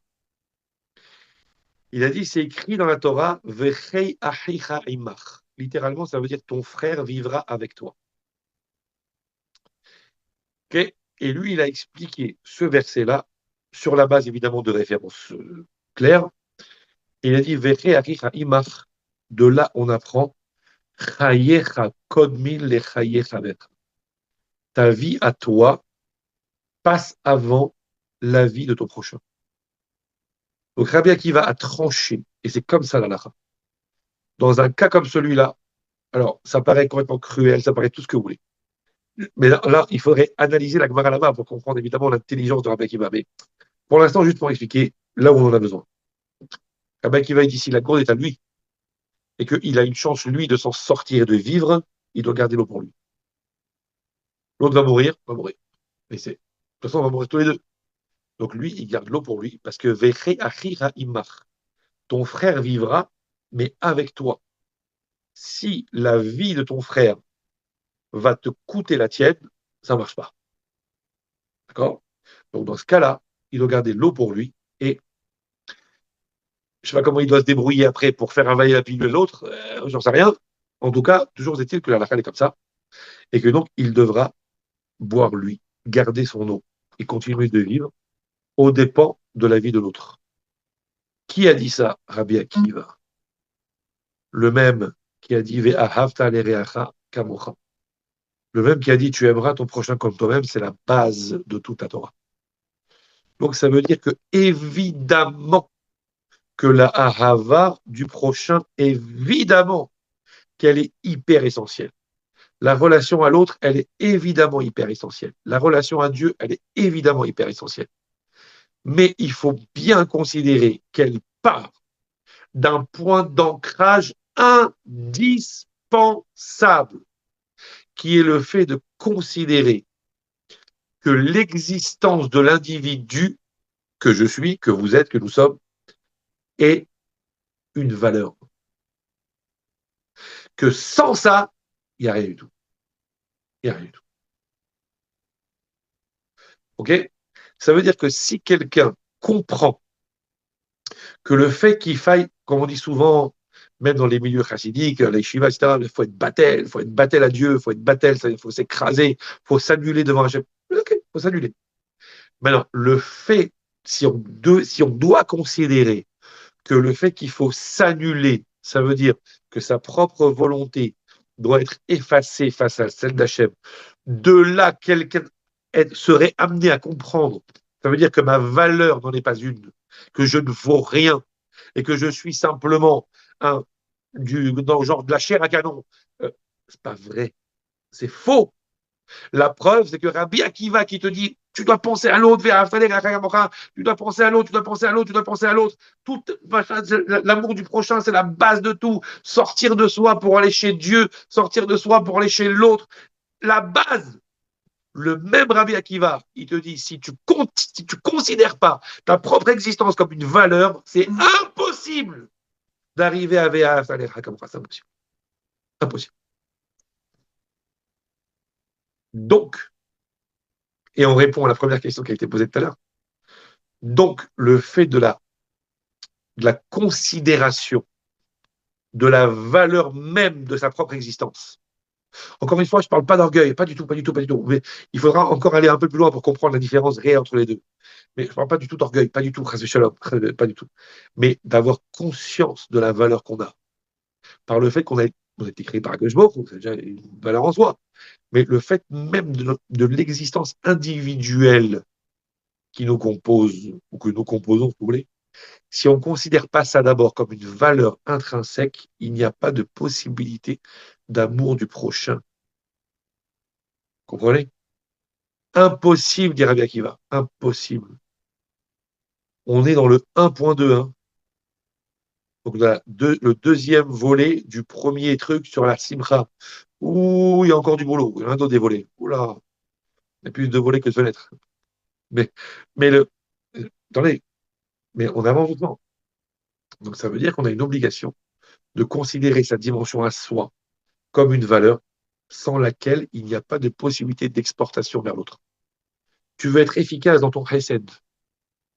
Tu veux être efficace dans ta bienfaisance à l'égard de l'autre. Tu veux être efficace dans ton don de soi. Oui. Tu veux être efficace dans ton dévouement pour Akadosh Baruch Hu. Considère d'abord que ton existence est une valeur. Encore une fois, je ne parle pas d'orgueil. Sinon, c'est le contraire. Si on parle d'orgueil, ça veut dire que je passe avant tout le monde dans tous les sens du terme, et donc les autres, ils ont qu'à mourir. Chas v'shalom, on ne parle pas de ça. Okay, ça veut dire, attention, mon existence est une valeur. Okay, on peut donner que ce qu'on a. On peut donner que ce qu'on est aussi. Mais en ayant de la considération pour ça. Maintenant, il faut comprendre encore une fois ce que ça veut dire. Il faut y aller doucement, parce que si on s'arrête là, on risque justement de tomber dans une mauvaise compréhension de la chose, en disant, ah oui, ben, il faut penser à soi, et moi, et moi, et moi, et le monde entier est un cactus, et tout ce qui va avec. Okay, bon. Et donc, évidemment qu'on ne parle pas de ça. Donc, c'est pour ça qu'il faut, je suis désolé de vous le dire, mais il va falloir suivre les épisodes prochains, parce que sinon, on risque de faire des confusions de sens qui pourraient être, le contraire. Ouais, ouais, oui. Tout le monde a vu passer la question, là? Oui, les gens qui sont, bien sûr, bien sûr. J'aurais tendance à dire, les gens qui sont jamais contents sont carrément méchants. Quelle culture, quelle culture. Non, non. Oui, problème existentiel, bien sûr. Enfin, alors, je ne sais pas ce que vous entendez par problème existentiel, mais effectivement, en tout cas, il y a un travail qui n'a pas été fait. Il y a un travail qui n'a pas été fait. C'est pas un problème existentiel dans le sens une tare, genre c'est des gens qui ont un problème, truc, et donc ils ont une tâche indélébile et qu'on pourrait faire avec eux. Non, ça veut dire qu'il y a un travail à faire. Il y a un travail à faire. Il y a un travail à faire. Mais, bien sûr, absolument. Absolument. Mais, à l'ampleur du sac de nœuds, je vous laisse imaginer la magnifique longueur de la corde lorsqu'on aura défait les nœuds. Plus il y a de nœuds, un gros paquet comme ça, plein de nœuds. Il y a une tonne de nœuds. Un truc, bah, c'est pas possible. Vous vous dites, mais quand on aura défait tous les nœuds, mais la corde, elle va faire Paris-Nice. C'est incroyable. Donc, ça veut dire que le potentiel qu'il y a là-dedans, c'est énorme. Donc, c'est pour ça que ça fait peur. Oui, ça fait peur, mais non. Ça veut dire qu'en fait, je vous dis la vérité. Ce qui ferait peur, ce serait de passer à côté d'un problème sans le voir. Ça fait peur. Vous voyez. De passer à côté de quelque chose, tout le temps, tous les jours, et sans comprendre quelque chose ici, soit il y a quelque chose à exploiter, il y a quelque chose à travailler, ou il y a un problème à régler, et on passe dessus tous les jours, tous les jours, tous les jours, tous les jours, sans s'en apercevoir. Vous voyez. La pire des maladies au monde, évidemment, que Dieu préserve des choses extrêmement problématiques, et des choses sur lesquelles les médecins se cassent les dents, mais la pire maladie au monde, c'est celle dont on ignore l'existence. Quelqu'un qui ne sait pas qu'il est malade. C'est ça le vrai problème. Alors, quand je parle de maladie, comprenez bien, je ne parle pas de ça ici, hein, mais je veux dire, c'est juste pour imager. Ça veut dire que le constat d'une difficulté, c'est pas ça qui fait peur. Ce qui pourrait faire, ce qui pourrait faire peur, ben oui, attendez, je vais relire. Ce qui pourrait faire peur, c'est justement de, de ne pas réaliser qu'il y a quelque chose ici à faire. Vous comprenez? Le fait de constater qu'il y a une difficulté, c'est déjà comment dire, le premier pas vers la solution en réalité. Vous comprenez? C'est énorme. Quand on dit souvent, je ne sais pas si c'est avec vous, j'en ai parlé. Non, je ne crois pas que c'est avec vous. Quand vous voyez une porte, ça peut être deux choses. Une porte, c'est ce qui me sépare de la pièce d'à côté. Mais en même temps, une porte, c'est ce qui me rend la possibilité d'accéder à la porte d'à côté. À vous de voir. Okay, une porte, c'est une allée. Alors, on va claquer la porte au nez. Oui, d'accord, c'est vrai qu'une porte, c'est une séparation, mais c'est pas vrai. Une porte, c'est un accès. Ça dépend comment vous voulez voir la chose. Donc, ça veut dire qu'à partir du moment où on a mis le doigt sur une difficulté, on a mis le doigt sur un enjeu, voilà. Je n'aime pas dire le mot difficulté, je ne vais pas dire ça. Je vais dire le mot enjeu. À partir du moment où on a mis le doigt sur un enjeu, ça veut dire qu'il y a quelque chose d'énorme derrière. Énorme. Bon, Hachem, merci Hachem. Donc, quand on dit que ça fait peur, et je comprends ce que vous voulez dire, que si je dis que toute la relation humaine, toute la relation à l'autre, toute la relation à Dieu, elle risque d'être complètement faussée et on risque de passer à côté de notre vie si jamais on n'a pas fait le travail qu'il faut, ça fait peur. Dans le sens, oui, d'un côté, je comprends la question. Ben, Zrat Hachem, le, ben, Zrat Hachem, comment on appelle ça? Le, mais je veux dire par là que euh, euh, le, est-ce qu'on aura, à 120 ans, est-ce qu'on aura fait un travail parfait sur soi-même? J'en sais rien. Mais en tout cas, on aura affiné la relation. On aura affiné la relation avec nous, qui affinera la relation avec Dieu, qui affinera la relation avec l'autre. Okay, donc tout ça, ça part de là. Mais, Baruch Hashem, en même temps, que serait une vie sans difficulté? La difficulté, c'est ce qui permet de.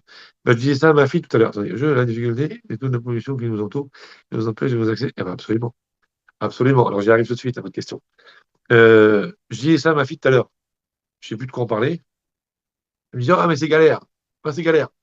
C'est galère. Oui, c'est vrai, c'est galère. Oui, oui, oui, oui, oui. La vérité, oui, c'est galère. Mais la galère de maintenant, c'est ton kiff dans 5 minutes. Voilà, c'est tout. Ah, mais ça, c'est une galère. C'est une galère. Il faut s'y mettre, il faut se pencher dessus, il faut faire ça, il faut faire toute une démarche. Les démarches, c'est galère. Tout est galère. L'exercice, c'est galère. Le contrôle, c'est galère. Les révisions, c'est galère. Le machin, c'est galère.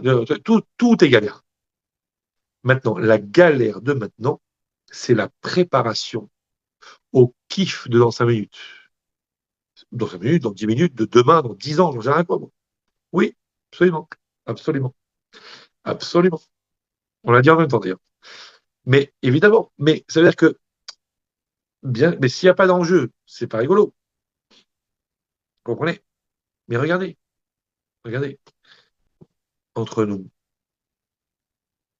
préparer une maison, faire un repas sophistiqué, c'est pas une galère. Ça prend du temps. Et vas-y faire les courses, et vas-y machin, et vas-y regarder le livre de recettes, et vas-y tradouiller, et ça prend des heures, et il faut faire je sais pas quoi, il faut faire revenir le truc, et il faut faire nanana, il faut faire travailler là, il faut. Mais, mais quand vous recevez des gens que vous aimez profondément, ouais, Tata Bahla, que vous n'avez pas vu depuis 80 ans, et ben, tout ce que vous allez investir, vous allez le kiffer. C'est la même difficulté, hein. La difficulté, c'est la même, c'est le même temps, c'est le même truc, c'est la même galère, les mêmes courses, le même timing, le même investissement, tout. Mais parce que vous le faites dans un certain état d'esprit, du fait d'une construction individuelle. Voilà, bah oui. Déjà ça, mais même le sentiment profond d'épanouissement, de faire plaisir, ou j'en sais rien quoi, moi, d'apporter quelque chose. Ben, c'est énorme.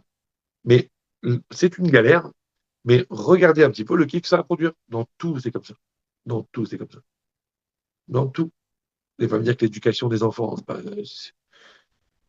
Brachem, Brachem. Mais quand, après, vous voyez un arbre majestueux qui vous donne des fruits extraordinaires, vous dites, mais purée, mais j'ai pas dormi des nuits pour faire pousser cet arbre. Et ce truc, et j'ai prié tout ce que j'ai pu, et j'ai versé toutes mes tripes sur la table pour supplier à Kadosh Baruch Hu. Et à la fin, vous voyez un arbre extraordinaire qui vous donne des fruits super sucrés, et que vous vous dites, c'est avec l'aide d'Hachem, on a l'espoir qu'on va replanter, replanter, replanter. Et c'est comme ça qu'on fabrique une génération. Vous comprenez? Moshe Rabbeinu, il a vu notre génération. Il s'est mis à pleurer de dévotion quand il a vu ces gens-là, après 2000 ans d'exil, qui sont encore en train, à 11h moins 5, de parler de Torah dans un écran. Je me dis, mais c'est pas possible, c'est quoi ces gens? Donc ça veut dire que c'est une satisfaction énorme de voir que quand vous avez planté quelque chose, 2000 ans après, ça pousse encore. Mais il faut transpirer. Hazorim Bedima, Berina Ixo, ceux qui plantent dans les larmes récolteront dans la joie, évidemment. Mais dans les larmes, ça veut dire dans la difficulté, c'est pas dans la peine, dans la tristesse. C'est vraiment le fait que, voilà, faut suer, quoi. Mais en même temps, c'est ça qui est merveilleux. Vous comprenez? Donc, mais ça t'achète. Maintenant, c'est vrai, vous parlez de la pollution qui nous entoure, absolument, et qui nous empêche de nous concentrer sur soi-même, c'est absolument vrai. Alors, on va s'arrêter parce que, franchement, je ne veux pas non plus vous pourrir votre nuit. Enfin, vous pourrir. Parce que Shalom, vous empêchez de trouver le sommeil nécessaire pour attaquer une bonne journée demain. Mais Oui, bien sûr, bien sûr. La pollution qui nous entoure et qui nous empêche de nous concentrer sur nous-mêmes, c'est énorme.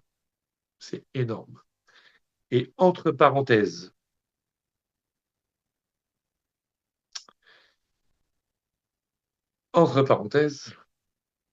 tout est fait pour ça.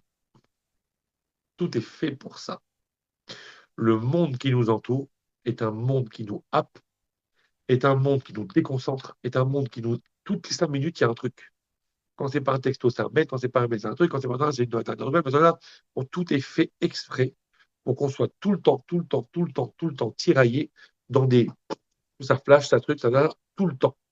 Pour qu'on n'ait pas le temps de se concentrer sur soi-même, c'est évident. Voilà. Tout est fait pour ça.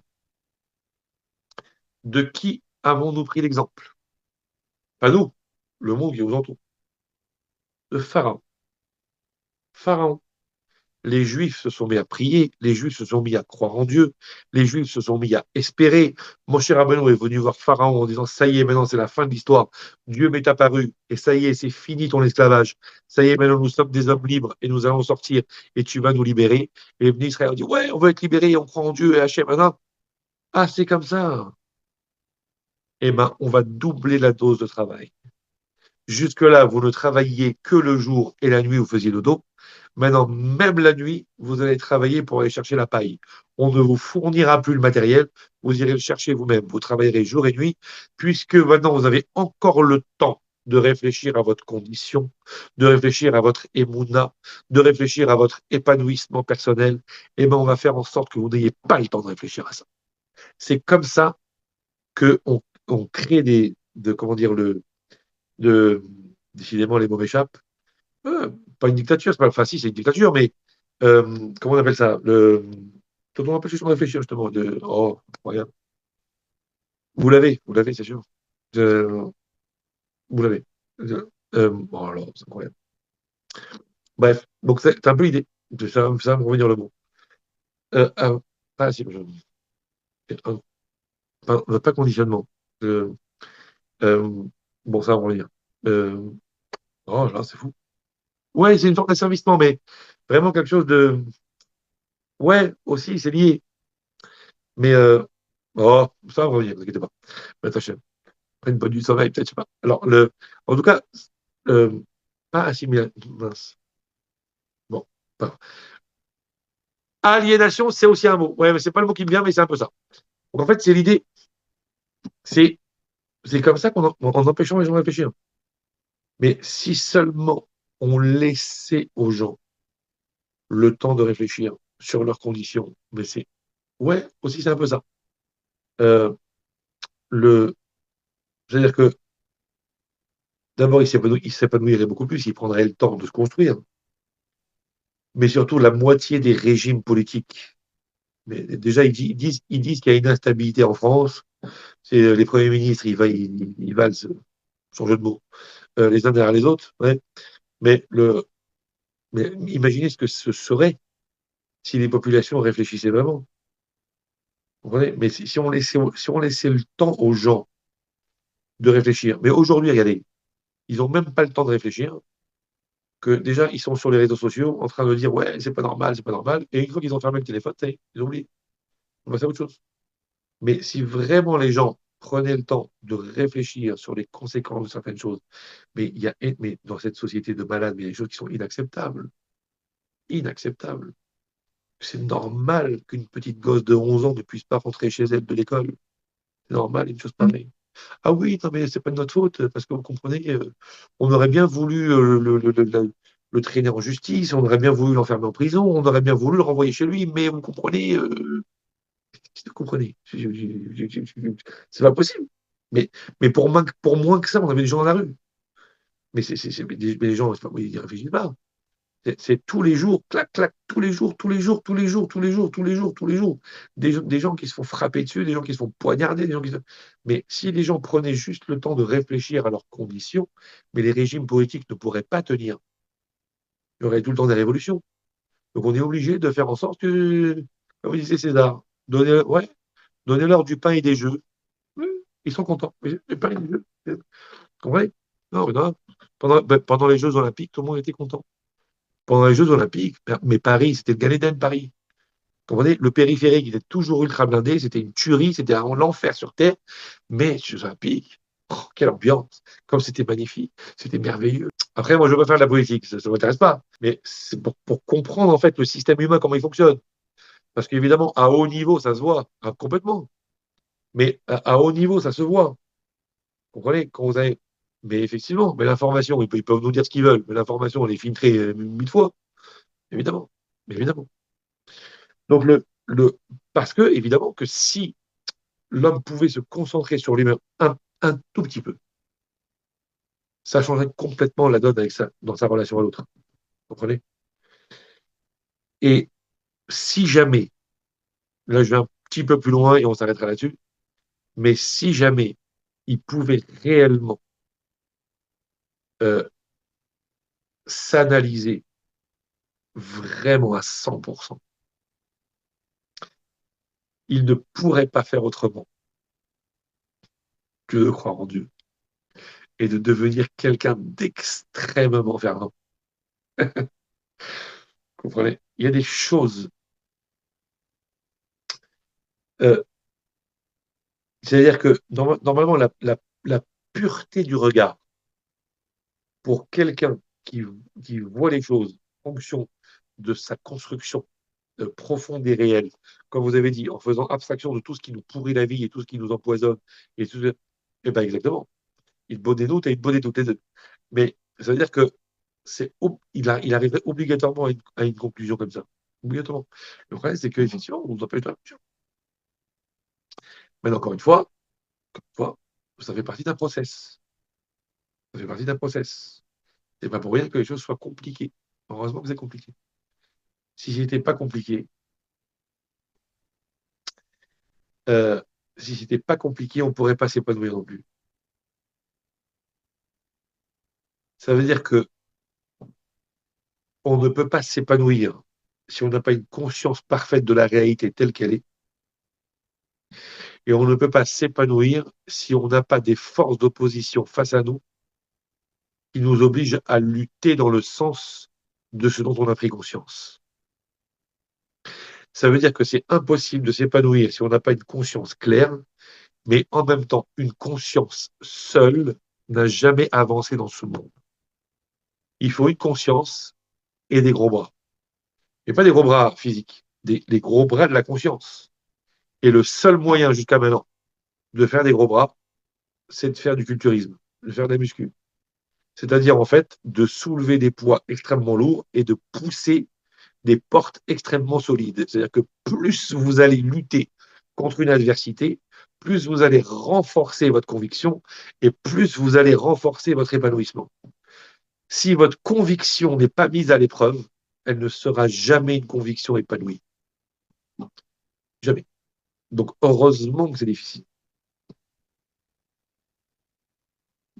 Bah, après, absolument, à tous les niveaux. Quand Mashiach viendra, on dira merci Hachem de m'avoir. Je ne sais pas si une traduction, c'est Odecha Hachem qui anaftabi. Je ne sais pas si on doit être traduire par merci Hachem pour m'avoir fait souffrir, c'est pas le mot. On va dire pour m'avoir mis à l'épreuve. On réalisera à quel point même ce qu'on a appelé nous l'épreuve, ce qu'on a appelé les zones d'ombre, ce qu'on a appelé les difficultés, ce qu'on a appelé toutes les fois où on aurait bien dit à quelque chose, mais ça suffit quoi. On verra rétroactivement. Ça ne veut pas dire qu'il faut c'est ça qu'il faut espérer, attention, hein. Ça ne veut pas dire qu'il faut souhaiter la galère. Jamais. Il ne faut jamais demander l'épreuve. Mais rétroactivement, on réalisera à quel point même ça, ce qu'on a pris pour des barrières, en fait, c'était des haies. Le seul moyen de se propulser. Et on dira merci Hachem pour ça. Comprenez? Mais merci Hachem. Alors, prochain épisode, si Dieu veut, c'est qui suis-je? Enfin, essayer de se connaître un peu pour pouvoir approfondir la relation avec soi et ainsi apprendre à s'aimer et ainsi apprendre à être heureux de vivre. Et à travers notre joie de vivre, composer notre joie de servir Hachem et c'est la joie on va dire, de vivre en société. Baruch Hachem, de Dieu.